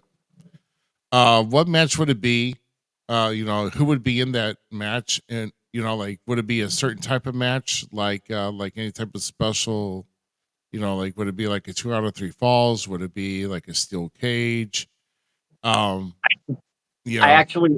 have a match in my head, and it's been in my head for a very long time, and it's not just because I'm friends with these guys. It's because they're both very, very good. They are two of the best professional wrestlers to come out of Northeast Ohio that aren't signed to a contract somewhere currently. All right. But in my book, these guys are just as good as The Miz, as Nick Nemeth, as Johnny Gargano. And I would absolutely love to book the Ultra Star Ashton Day versus August Artois. Like that match would just be absolutely killer. Nice, man. I like I said, I heard a lot about August Artois, so there's a lot of good things. So I imagine that would probably be. Oh, he's fantastic. I've known him since before he really started in the business. He did start at the RCW, the Fortitude School of Wrestling, which is the promoter at RCW. That's his training school. I did do some training with August Artois early on, and I could tell you have those moments.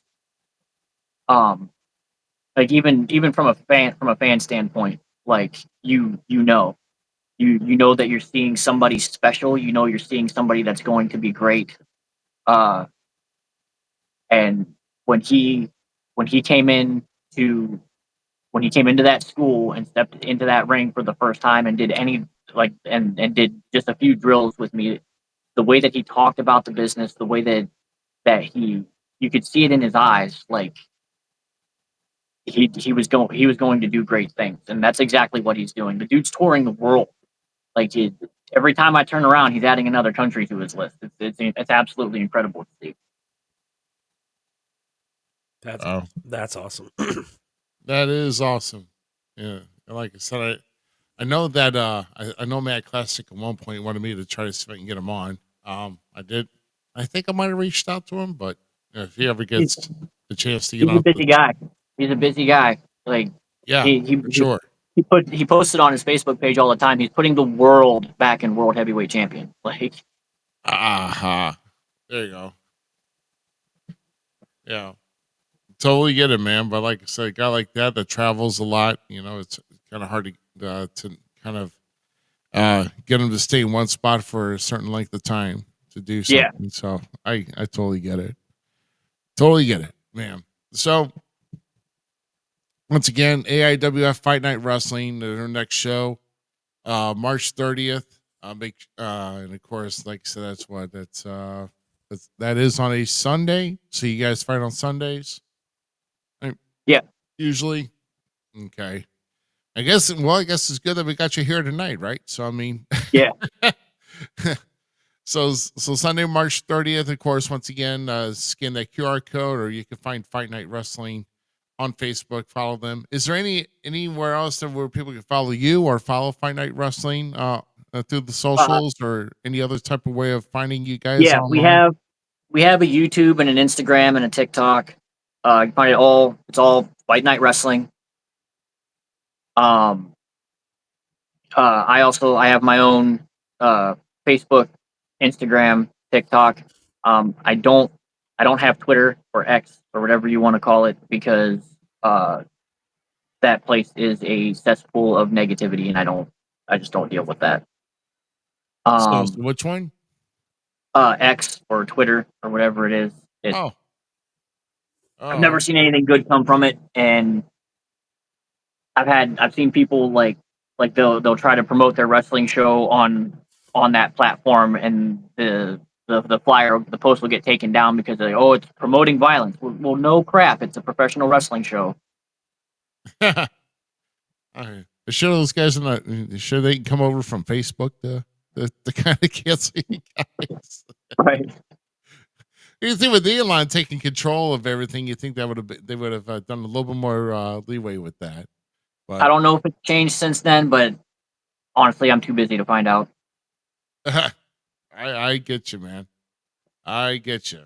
But no, like I said, we do have a good number of ex viewers here tonight. They do like tuning in every week, and we're very appreciative of our ex family that comes in to watch us and watch all of our. Well, if I offended anybody, I do apologize. I have my own personal opinion of that particular website.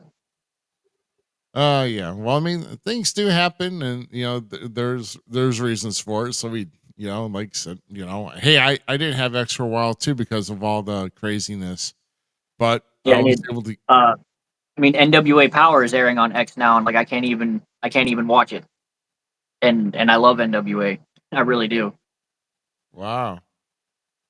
Yeah, no, that kind of stinks. I totally get it.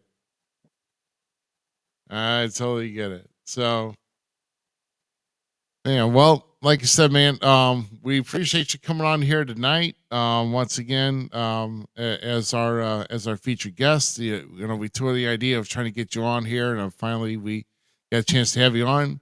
Oh, hey, Z.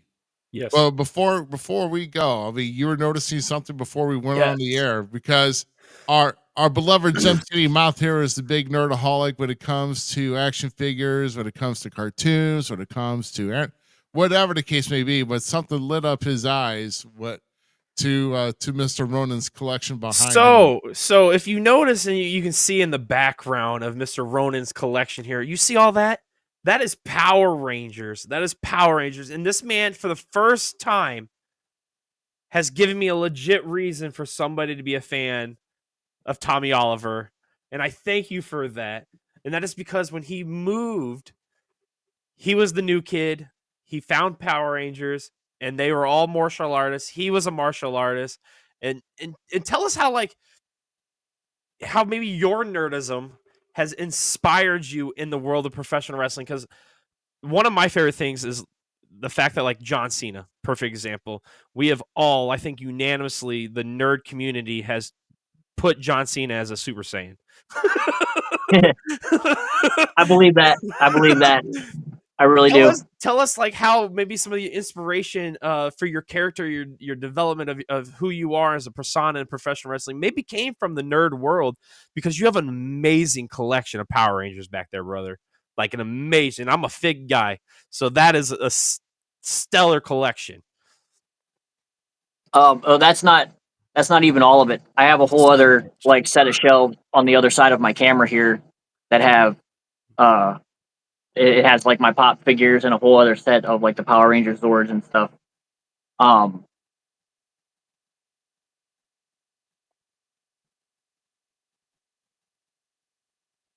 it's mostly the martial arts thing. It it like I said, like the Tommy Oliver character resonated with me. It led to me being a person like to being a legitimate fan of Jason David Frank, of the person and his philosophies, and I followed a lot of stuff that he did. Um, and it's not just me. Like that's how me and my best friend became best friends. Was we bonded over Tommy Oliver and Power Rangers. Um, but as far as him inspiring, here I'll show you something real quick.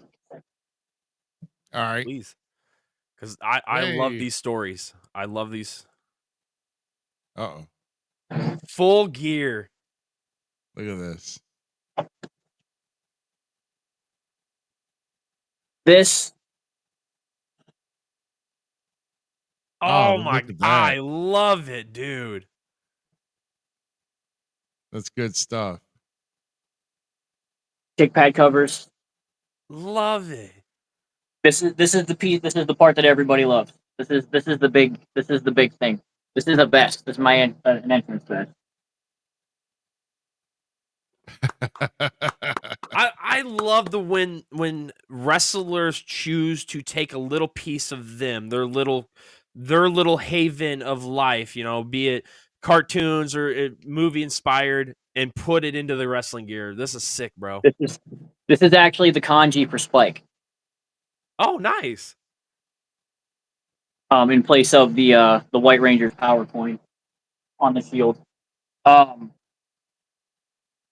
and then so this was designed for me by my good friend Ray Stewart.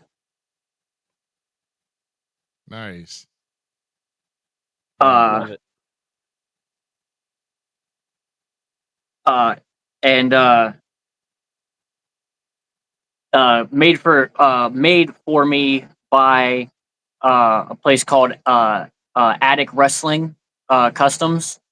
They make Micah and her husband Dusty made these for me. And then they made me a Mempo mask that looks like the lower half of the Sick. White Ranger helmet.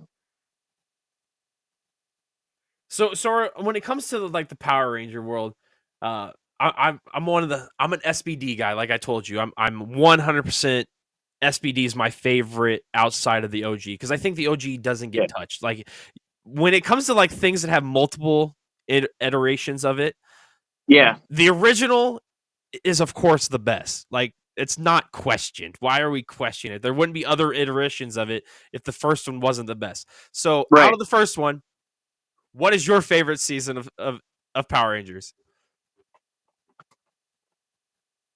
Um, SPD was really really good. Um, I liked the inclusion of like the extra like one off rangers. Like you had the Cat Ranger, and then at the end you had like the Nova Ranger turned up. Um, aside from that, probably Dino Thunder, which saw the return of Tommy Oliver as the team's mentor. I also really liked Ninja Storm. A man of my own heart. 3 of my favorites. Uh, All right. and if I I like had it to so pick, much now because like Power Rangers, I get to share it with my kids, and my kids like eat it up now. So it's a generational thing. Like just like right, professional wrestling, it's become a generational thing, and it's such a beautiful, beautiful thing. then I also dug. I liked Wild Force. Ugh, sorry. And I liked it for specific reasons. Like I liked the CGI animation on the Zords, and Oh, then like that was the first season where you were like you saw like they had multiple Zords, and for the most part they were all interchangeable with each other. you're right. You're right. And I thought like I thought that was really cool. I really dug the Zords for Wild Force. What were you gonna say, Ruby? No, I'm good. Because I know I'm we're good. nerding out now. It's Yeah. nerd out session. Like, because I got toys. I got new toys I can show. Can I show new toys with him here? Can we? I guess. So first and foremost, I finally picked it up because, for one, I wasn't gonna post it at first. I mean, pick it up first because he looks too cartoony, and that is Andre Chase. But I did pick up Andre Chase's first fig because I am a big fan of him. I've become a huge inspiration. Like, I like Chase U. And then we all know, I'm the original Mark for the Miz. We all know it. That's why the name is the way it is. So I picked up the new Miz with the belt, the spinner belt and everything. Sexy. Very cool. Sexy. I love it. Can't wait to add that to the collection.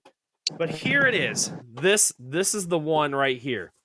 This is the one that there's nobody better than the wrestling god himself, throwing clotheslines and destroying dudes. So I had to get it. Justin Hawk Bradshaw. Oh my God, Justin Hawk Bradshaw. Yes. New collections going on the wall. I can't wait. Ah, God, I love figs.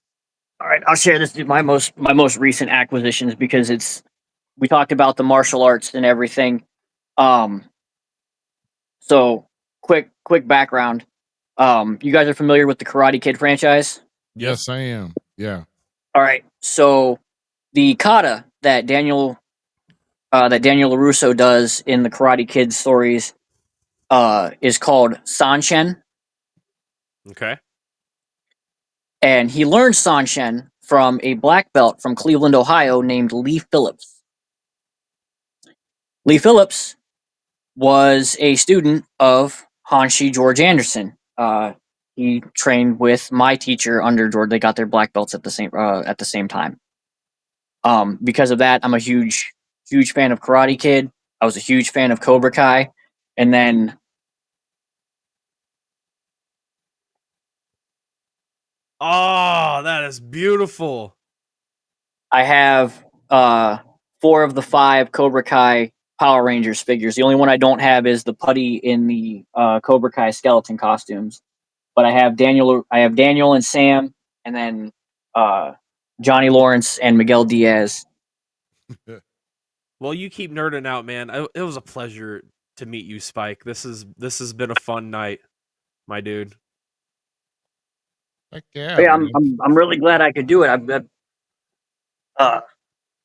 When Matt said that he had a whole list of podcasts, I'm like absolutely. Like I would love to go on a podcast and just I like talking about wrestling in general.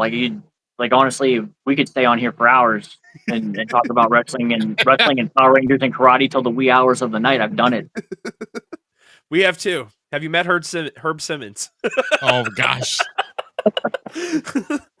Who is part of the IWF too with SICW. So you never know. We might see you down our neck of woods one day. It could never. You never say never in this business, right? Right.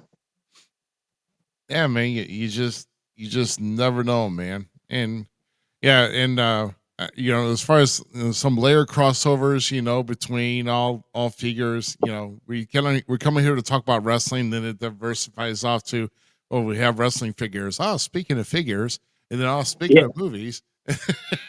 Right. That's the beautiful thing. Like, I was talking with somebody just recently about how mainstream. Oh no, it wasn't. I wasn't talking about it. Paul Heyman said in a article just recently that wrestling is no longer staying with pop culture. It is pop culture. It is absolutely renegade this system, and he's really right, because wrestling has stayed with it for so long that it now has become the leader of the pack of the pop culture world, and everything kind of flows into professional wrestling, and It's cool. It's cool that, you know, you might not see just wrestling. You might see Speed from Instagram get slammed through the mat, or, you know, you never know what you're going to see in professional wrestling. And that's the beauty of it. Right. Nerdism flows strong. Right. You know, Jason David Frank actually petitioned Dana White to be CM Punk's first opponent in UFC. Dude, I still wish Yeah, that I would have remember. happened. Yeah, I That remember would have been that. big money right there. That would have been huge money. I'm a huge CM Punk fan, but I would not I mean, he still would have like lost. It's okay. I'd pay to dude. JDF was no. Oh my Oh, god! It no, was. no. JDF was a He has an baller in the midday. he had an undefeated MMA record. Like I watched a match where he won by submission in under a minute. Yeah, he was a big time mixed martial artist, destroying dudes out there. Well, So and he was like 5'10", like 230 pounds, and he was like solid muscle. Like the dude was huge. it's crazy to think of how bridged But wrestling is. but there's that like that crossover. Like it's not just professional wrestling. It's this martial arts kids show actor who's also a legit martial artist, and then it's MMA on top of that. Like that's nerd and jock culture just all and pop culture just all And to think smashed we all into one ball. at You one know? time we all made fun of everybody for being what we all are now. Right. Oh, good stuff. Good stuff. Definitely good stuff, man. Well, like I said, man, we'll make sure to make sure to just kind of let everybody know that, hey, we're hopefully you had a great time here, and hopefully you get a chance to spread the word on others who are actually looking into a podcast, at least to appear on. You know, hey, we're always absolutely. I have actually, you're probably going to hear from Ace Evans in the near future. So okay, cool deal. I just talked with him earlier. I'm like, I'll get you the list that Matt gave me. So yeah, absolutely, and I'm sure there'll probably be some other AIWF guys coming on here. We've got a list of some other guys wanting to come up here and show up, and yeah, man, we're going to be busy quite a bit, at least all the way through FanFest 3, I believe, at least, and then because we're trying to go full force until we get to episode 200. So gotcha. Yeah.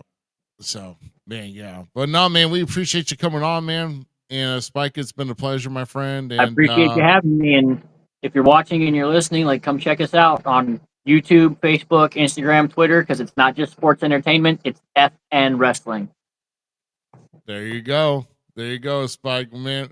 We appreciate you, my friend. And thanks for coming on, man. And tell ours and best of luck to Fight Night Wrestling and your partnership with the IWF for certain, man. Oh yeah, big things. Thanks, guys. Have a good one, brother. Man. Take it easy. Thanks again, man. Yep, you too. Thank you. All right, and we're gonna segue from that into this. I just had to show this real quick. Oh, look at that handsome guy. This is you last night, man. Sporting it.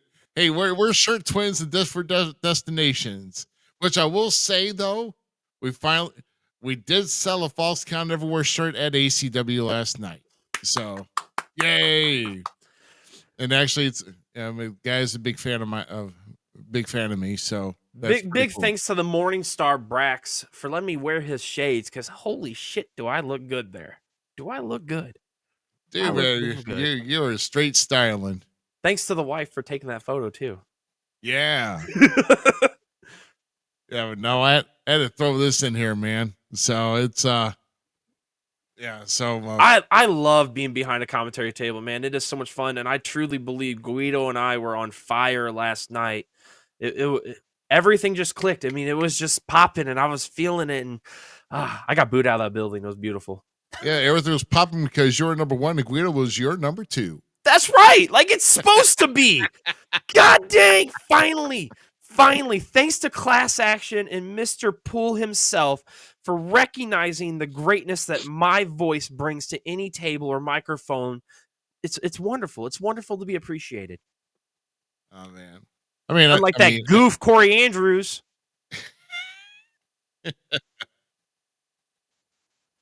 yeah. So, um, yeah. So, I mean, as far as last night goes, I mean, you had a good time. I had a good time too until I actually fell 6 feet straight down to the outside and smacking my back on tile floor, and that wasn't Yeah, fun.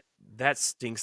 That almost reminds me of like how Jody Ultra last night destroyed Sean Justice, who was trying to get a little bit of justice for PT Beckham because dysfunction took him out and made him sit on a couch. But Jody proved there ain't gonna be no justice today. And like I said, last night from top to bottom, the card was crazy. It was wild.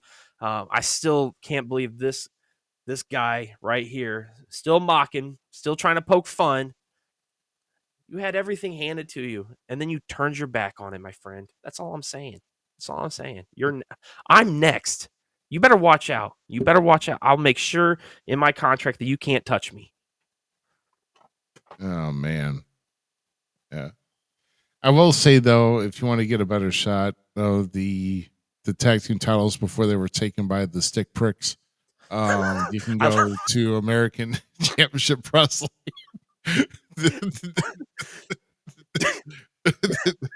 It just comes so we need some, fluently. yeah, we need some LTX stick prick merch. Like I like it. I Oh, like and it. yeah, they posed for a shot last night with the belts. Yeah, Oh, of course they did. yeah, of course they They did. robbed you. Yeah, yeah, They robbed you. yeah. Well, I'm just glad I didn't bust my head. But there's always another day, another time, so it's all right. Well, we'll get everything together. So, and well, like I said, I know we're late into the show. We've got to at least touch on at least a few things here. What about let's do that. Let's do this, man.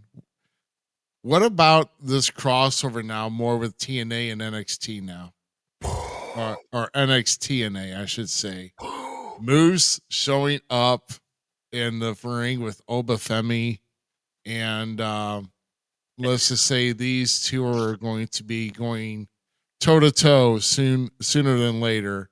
We just don't know when, because Moose shows up on his show, and then Moose And then Oba makes the save on TNA, helping out the Hardys. So is it next week we get the Hardys and Oba versus yeah, Moose so in? so it's this Tuesday. So we got Moose defending the X Division Championship in Cincinnati against the hometown boy Alexis King. Who is undefeated, by the way. Lexus King told us he is undefeated in Cincinnati. Yeah. Yeah. So this ought to be interesting. The Heritage Cup champion getting a shot at the TNA X Division title. And I would say that is a big, beautiful belt, though, that X Division title. Oh, 100%. So, 100%. yeah. And then, yes, we are going to see a Hardy party in NXT as they face the no quarter catch crew this Tuesday night, defending the TNA World Tag Team Championship. So there's two TNA Championship matches on NXT Tuesday night. So That's it's mind-boggling. TNA Tuesday on NXT in Cincinnati. So that's TNA Tuesday. yeah. Why did not they should have capitalized on that one? Yeah. But no, I'm pretty TNA sure. Tuesday. Didn't Santino and them say that we're getting Moose and I don't know. I mean, there's already been a match for Sacrifice announced for Cora Jade getting a TNA Knockouts World Title shot against Masha. So that was announced this week. I'm having a feeling that it may come at Sacrifice as well. Maybe, I don't know. We got to see an NXT Championship match, you would think, on Sacrifice. But also, here's another big thing here as well, as we're talking, because we're trying to talk NXT and TNA together here, I guess, to kind of help with wrap up some things. We're not going to, of course, obviously, we're not going to roll results or anything here, because we wanted to focus more on our guests this week. right. But TNA announced a big pay-per-view or live streaming special show on Thursday night, April 17th, which is right going into WrestleMania weekend down in Las Vegas. So they're going to be right before the kickoff of WrestleMania weekend. They're having a big show. Yes. And, so I'm reading the website right now on TNA's website. The Hardys team up with NXT's Oba Fini to battle the System this Thursday night also. yes, that's the big 6-man tag on TNA Impact this coming week. And that is going to be something.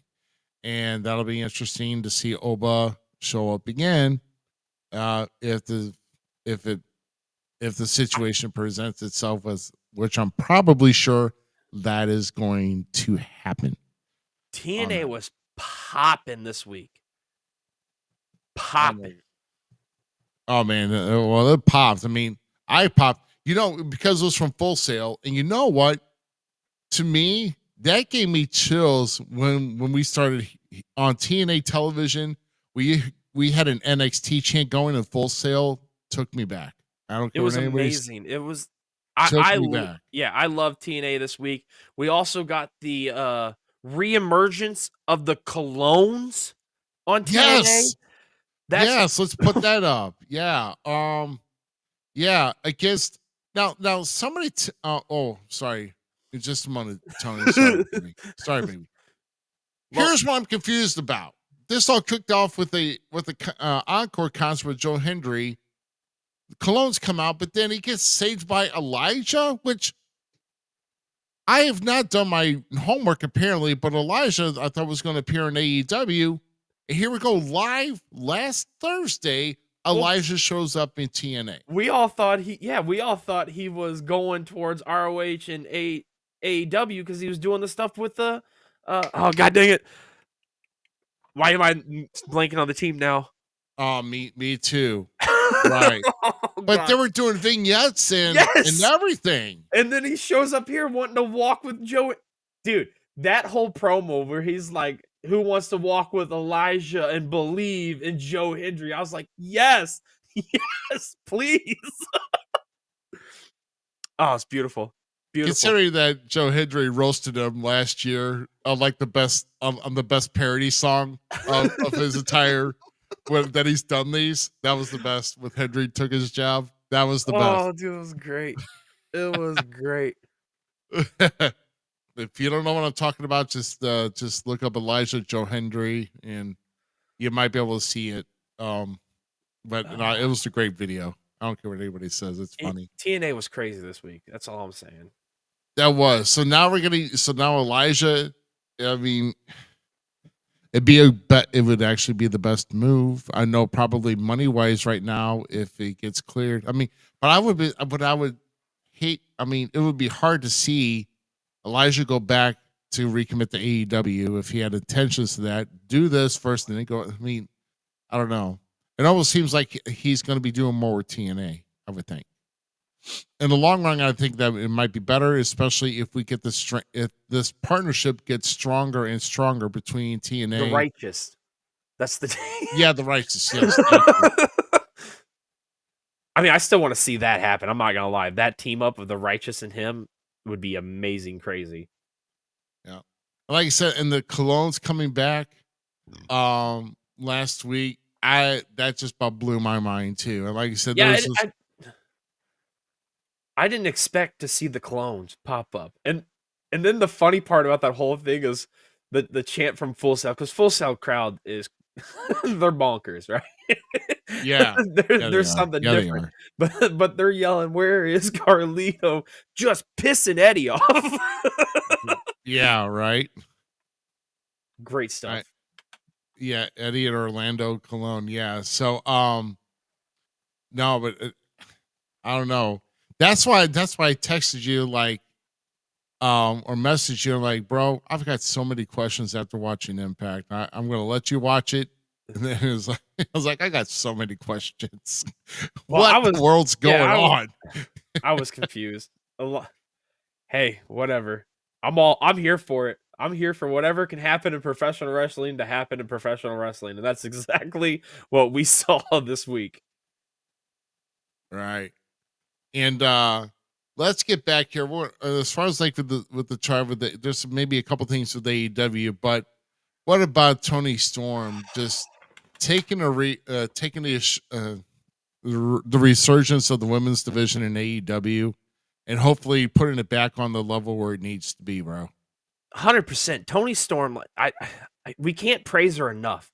At one point, I didn't understand when she came into WWE, did the what was it, the women's tournament, right? That they did, the Mae Young Oh tournament. yeah, the Mae Young Classic, yeah. Yeah. So she did that, and like I think she's a great wrestler. Never had an issue with her in ring, but like I never understood who she was. Like the Tony Time thing never clicked, right? But this whole timeless Tony Storm is on another level. She is performing at such a level that she is their star. Not John Moxley, not Cope, not anyone like that, not Mercedes Monet. None of those people hold a candle to this woman right here. She delivered us a promo that people could get invested in, that people could, just sink their teeth in, didn't even have to perform a move. And it was an art form of its own. Only, I don't know if you have pictures or anything to go with this, to come to Collision. And this is the big highlight for me on Collision. So I enjoyed both shows. Dynamite and Collision actually were really good. Had good stuff on both. But the highlight of Collision for me then was the beginning of Collision. You have, God dang it,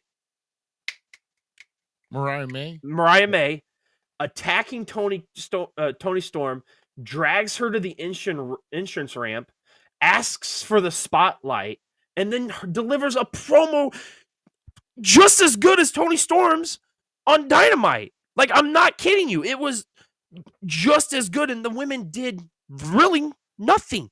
But I'm sold. I want to see their match already at the pay-per-view coming up. They sold me on that pay-per-view match on 2 shows. Hands down. Ready for it. Keep these two away from each other. Let's keep this momentum going, because holy cow, these two, if they don't main event it, for one, total disgrace to what they're doing. Because I'm telling you right now, these 2 women are your pinnacle of that company right now. And that is my opinion, and only in my opinion.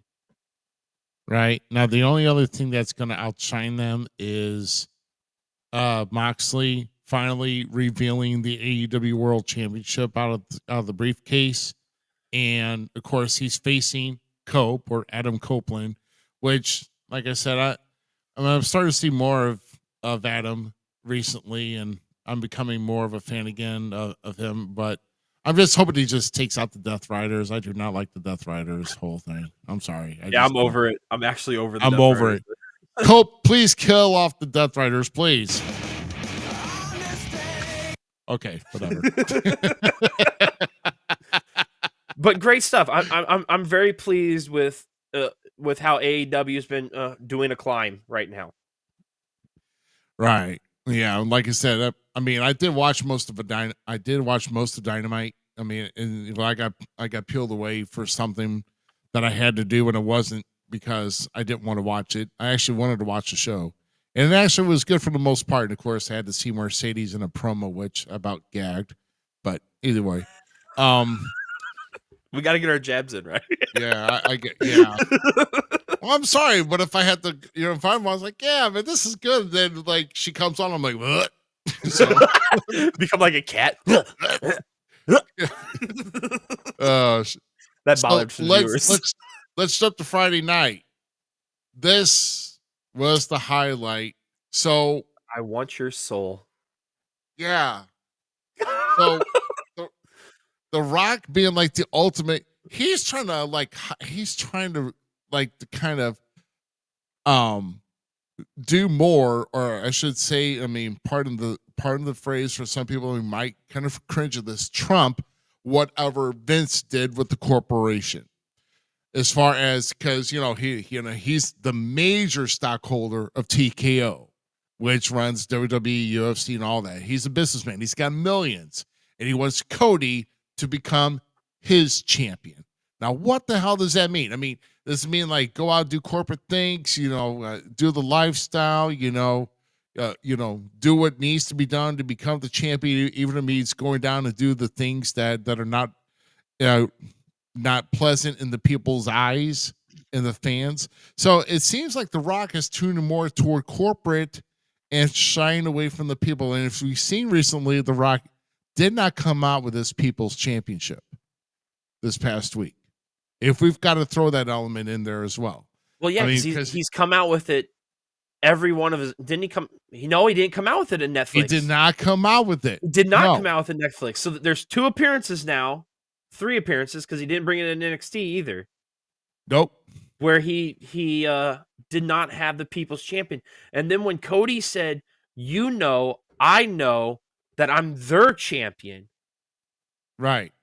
Rock's tone kind of changed. It kind of shifted.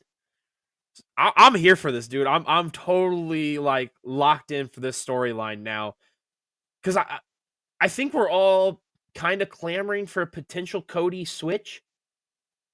In a sense, it's either that or we're going to get another whip down for the Mama Rhodes belt again. So, but I mean, I thoroughly enjoyed this. I know a lot of people within the internet wrestling community was like, right, what just happened? But at the same time, like as I wanted to pick away at it and digest it and critique it, a certain legend said we need to stop doing that. So I just sat there and watched it. I just watched it and soaked it in, and I'm here for this story. Yeah, it took me because it just made me think more. It's just like kind of like I kind of felt like different about like what in the world's going on with this promo. Like I have no clue. It's like just let me know. Well, we'll find out next weekend. Right here. Yep, March 1st, we find out Rock is going to be in Toronto to get Cody's answer. Right. So it's going to get Cody's answer in regards to this. So apparently this is probably going to be this whole segment is going to be about as long as a championship match. So because there's not been advertised so far unless we get something on this upcoming week. But The Rock wants the answer, and I'm afraid I'm kind of interested to see if there's going to be other elements, like other people glued in and getting involved with this somehow. See, that's my biggest question coming out of that whole interaction with him and Cody was Where does Roman sit in this? How is Solo, Jacob, and Tamatanga going to handle this? Where does Jimmy sit now in it? Because that's the bloodline. Rock is still part of that whole absolutely geared machine. Yep. So when Rock's coming to Cody going, I want you to be my champion. It adds fuel to a fire that is burning too bright now. Yeah, and we haven't seen Roman for a little while. I'm trying to think, when was the last time I saw Roman in action? The Rumble. That was it. Yep. When Seth double stomped his head into the mat. Oh, that's right, because he's out indefinitely because of Seth freaking Rollins. Thanks, buddy. Seth, yeah.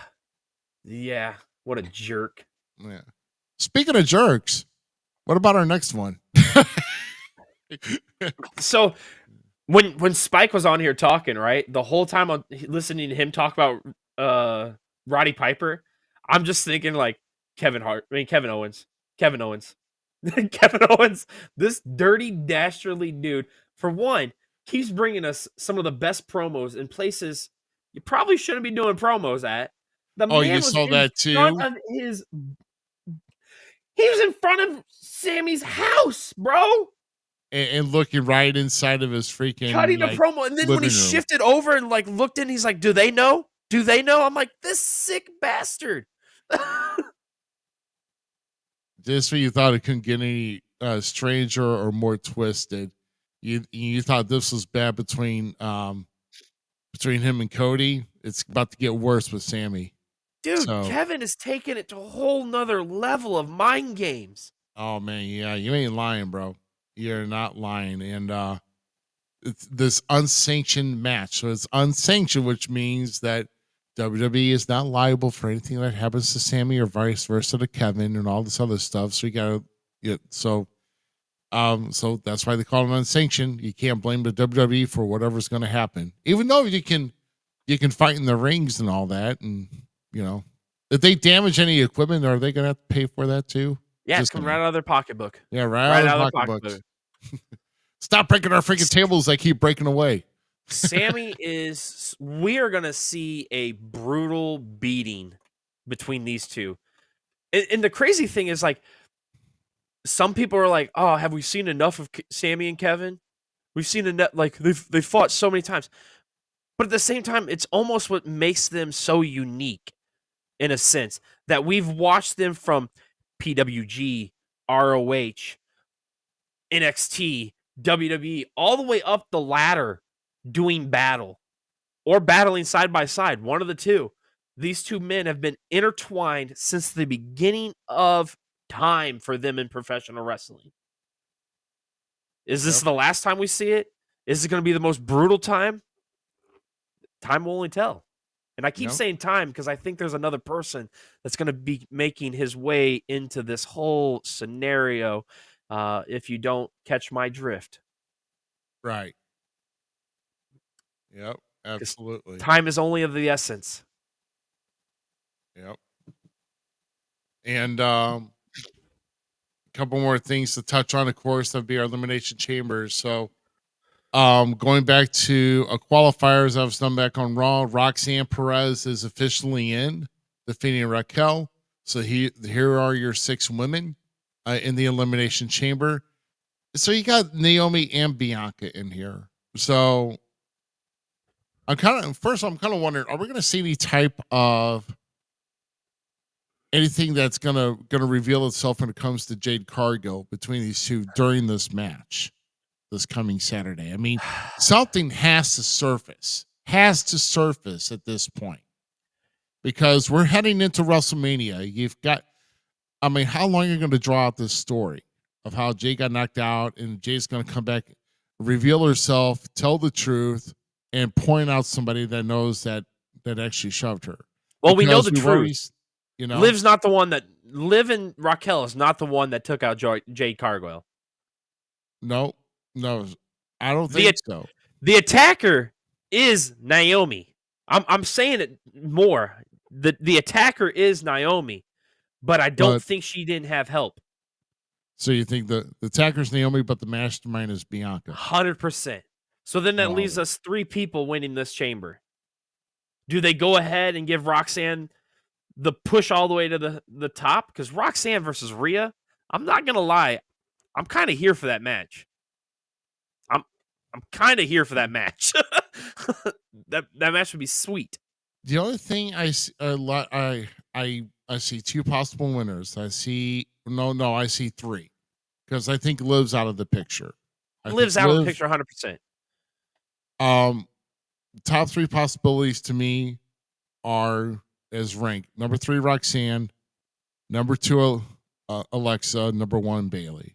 See, I think you need to switch it up. I truly think Alexa's out of the picture too. I honestly, and here's she just got moved to SmackDown, bro. Rhea's on Raw. Right. So you think, oh, that's another thing during her promo. Where's the 6? Yeah. Okay. See what I'm saying? Like, it's down to 2, and I'm not lying, man. I truly think we are about to get Roxanne Perez going over in this thing. If not, potentially a triple threat at WrestleMania. Well, you see Roxanne going to WrestleMania. I would. 100%. I'm saying it. I'm putting my money right now on Roxanne Perez walking out Elimination Chamber and going to WrestleMania. That is the horse, and that's coming from a guy that once again has been very critical of her, saying that I've never really dug her, got into her. But I think that's where the money's lying right now. Roxanne's on fire. Roxanne's been doing some awesome stuff. Let's All put right. her to the test. There's only one test in WWE, and that's mommy. Because the other test is, we already know the other test. The Queen's already getting her pound of flesh in Tiffany Stratton. Yeah, now that you're kind of talking things out here, it's almost making sense. I think so. As much as I like to see Bailey back in the spotlight to give Rhea just a challenge, I think Roxanne's probably going to be more into that. But also, you play in is, this could be a triple threat with Roxanne and Bailey and Rhea at WrestleMania. So I see that happening too. So probably, yeah. So probably Bailey number 2, but I have a feeling Roxanne's going to win because, like I said, Liv Morgan can't carry that. Like I said, we had Io Sky, who's also kind of very tough as nails and in a That's another smaller thing. frame. Yeah. So Io Sky gets a women's championship match the day after Elimination Chamber. yeah. So that's another variable that we're not even putting into effect right now. So we're probably seeing Roxanne probably winning the women's chamber then. So yeah. All right. And then we've got the men's. So see, and I'm telling you, I'm going to say this right off the bat. Raw, do better this week somehow, please. Just do better. This whole now, I don't know. I didn't get audio when I watched Gunther come through the crowd and like this whole thing with Jay with the whole yeet. I mean, it looked silly to begin with. I don't know. I couldn't. A big, tall, jagged-line Englishman trying to do a yeet is kind of. Okay, so if you didn't get the audio behind that, you need to go back and watch the audio because that's one of the big highlights. Like Gunther's promo, Finn versus Seth. That was the highlights of Raw for me. Yeah. Other than that, Raw was a sleep section for me. NXT was killer. AEW probably was the best show. Dynamite was the best show for me this week. If I had to pick. And all I'm going to say is, why would you give a number 1 contendership to the person who finished second in the tournament, only to win another title shot with somebody else that's also coming up in the ranks with Ivy Nile? Some may not like the way American Made is being built, but you cannot deny Ivy Nile is a really good competitor. Yeah, so, I love that Dakota gets another crack at it, but I was really rooting for Ivy. I'm not gonna lie. Yeah, if we're gonna get the same result too, when that match is gonna happen. So in this is, I think my money's still on John. I think my money's gonna stick with John. Yeah, I really think that they are gonna push John on here. I don't see Logan Paul going ahead. I do not see. I don't see. There's a lot of other elements here. Punk has too many enemies in this match. He does. Punk's not going to go. Punk has too many enemies in this match. He's got Punk and Drew to worry about, for one. Damian Priest is going to fight all the way down. And I think Priest is going to get eliminated by Drew John, or Seth. No. If it's up to me, it's Priest and John Cena last. That is my preferred ending. If we got to have John winning, let's make it worthwhile and let's make somebody look stronger in defeat because of it. Right.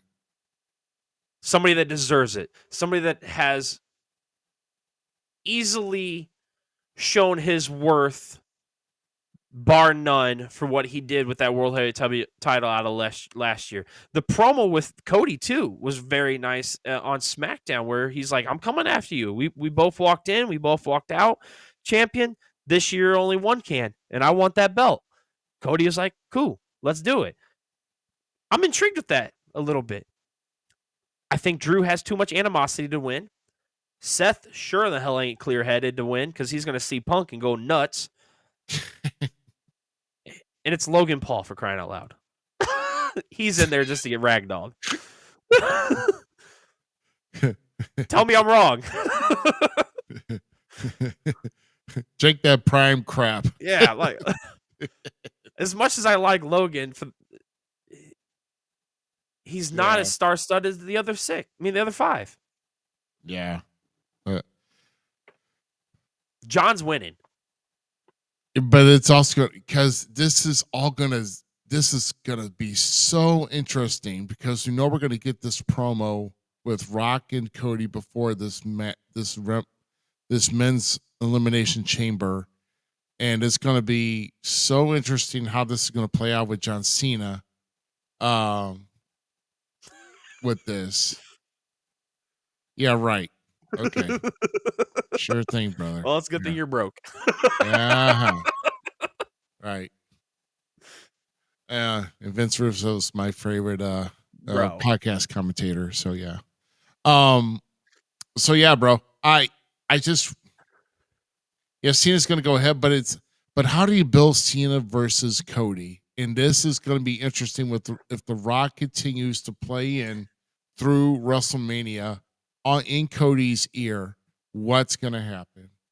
So the one part about this whole build is like people are like, "Oh, this build feels it doesn't even feel like we're in WrestleMania season."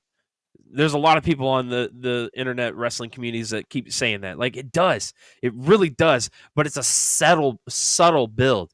It's so subtle because there's so many moving parts right now and it's so in depth and so orchestrated in this new way that I don't think people are ready for what's about to happen.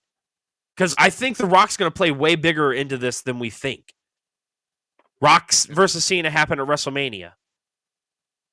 Like, why wouldn't Rock now want Cody as his champion when John's right there nipping at the heels? Right. Think out of the box, guys. Like,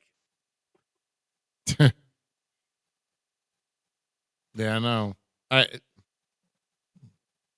mean, like I said, there are definitely going to be some good stories going in after Elimination Chamber to carry out for the next 7 weeks, yeah, something like that. Going into our WrestleMania. We got plenty of time for building. We got plenty of time for storytelling. I'm just wrestling's been fun, and that's what I'm here for. Is the fun of the business again. I remember 5-6 years ago, I stopped watching for like 9 months. And I've been a diehard wrestling fan. Like I was legitimately going to walk away from professional wrestling finally, like stop being a fan, all that kind of stuff.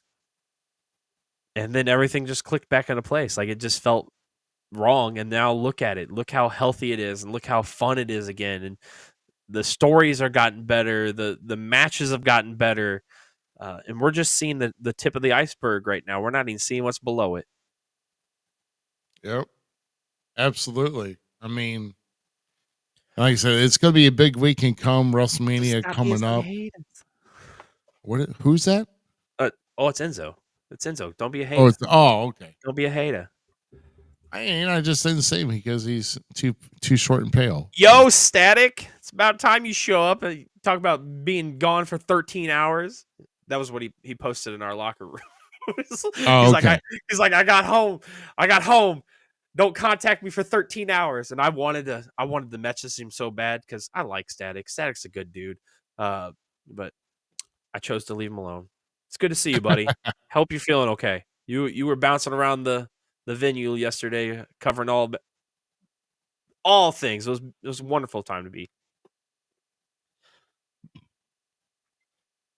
Man, well, like I said, it's going to be a big, coming to Vegas, a big week. And like I said, that TNA, I think is it a pay-per-view? It's a TNA Plus exclusive. So it's only live on TNA Plus. Thursday, April 17th, 10 p.m. Eastern. It's TNA Unbreakable. So, okay. So yeah, that's going to be an event for sure. That you want to keep your eyes on. The entire weekend there in Vegas is going to be something.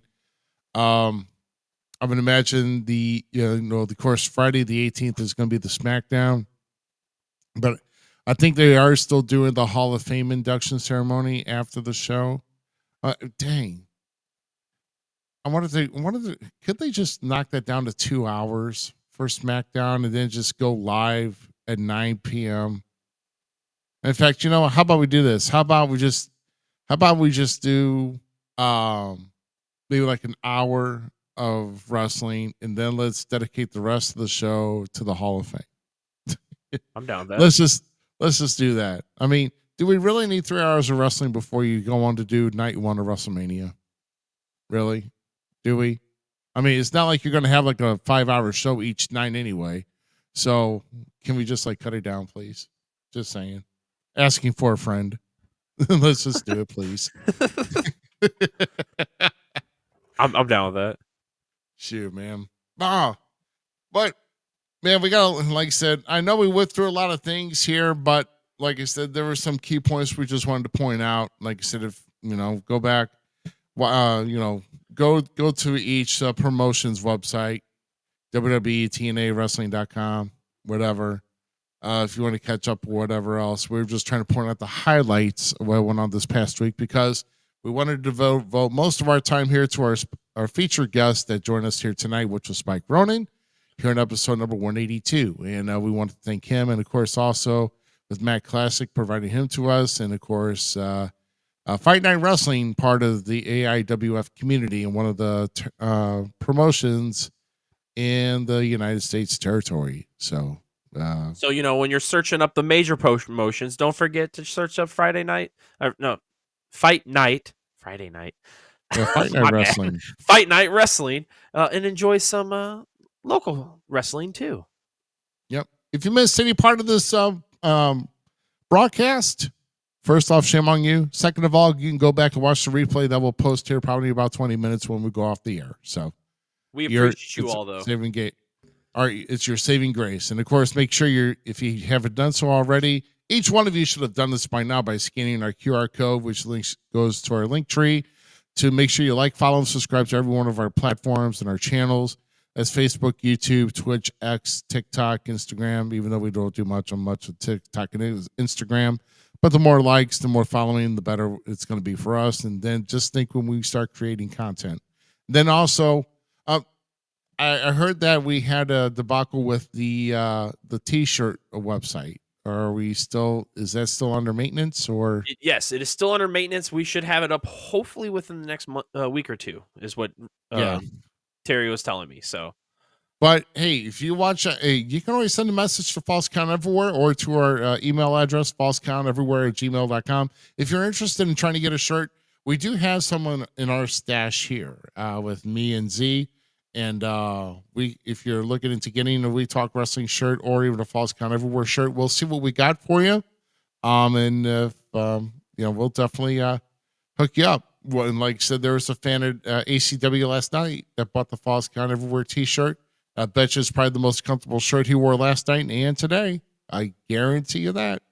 So that is for certain. So before we get out of here, like I said, it's sad. It's our last show of February, which means we're going right into March this coming weekend. So it's sad news. Sad news, I guess.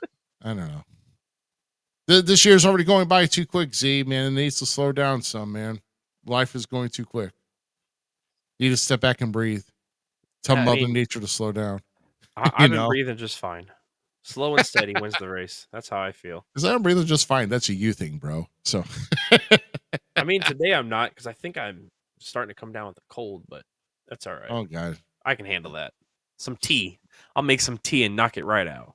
That's right. Get some natural remedies in you. For certain. So, guys, once again, thanks for coming in and joining us here tonight for episode number 182. Make sure you're tuning into our Facebook page for an announcement of our next show, which is episode number 183. And we're trying to get a guest lined up for that. And also, hopefully, for the next few podcasts, since we've gone a streak with not having one for a good while, and we had a great guest tonight. Spike Ronin was amazing. Yeah, that was fun. Spike was an amazing guest tonight, man. Just a karate champion, and running a Fight Night Wrestling, his promotion, and man, everything, man. So we appreciate everybody Once again, make sure you're sharing our information, sharing what makes Static, you're only as old as you let your mind think you are. Remember, the body may age, but the mind never has to. Yep. And if you took the bump like I took last night, I definitely feel my age. So yes, it's true. Guys, thanks for joining us here tonight. We'll see you next week, 9 p.m. Central. Oh, man. Here at the False Count Everywhere podcast. Have a great week, and we'll see you Don't next be a month. cup of haters. Next month is next weekend. So, you know, as I say, December 31st. See you next year. Halloween day. Oh, I'm ready. I'm an idiot. Have a good night, guys.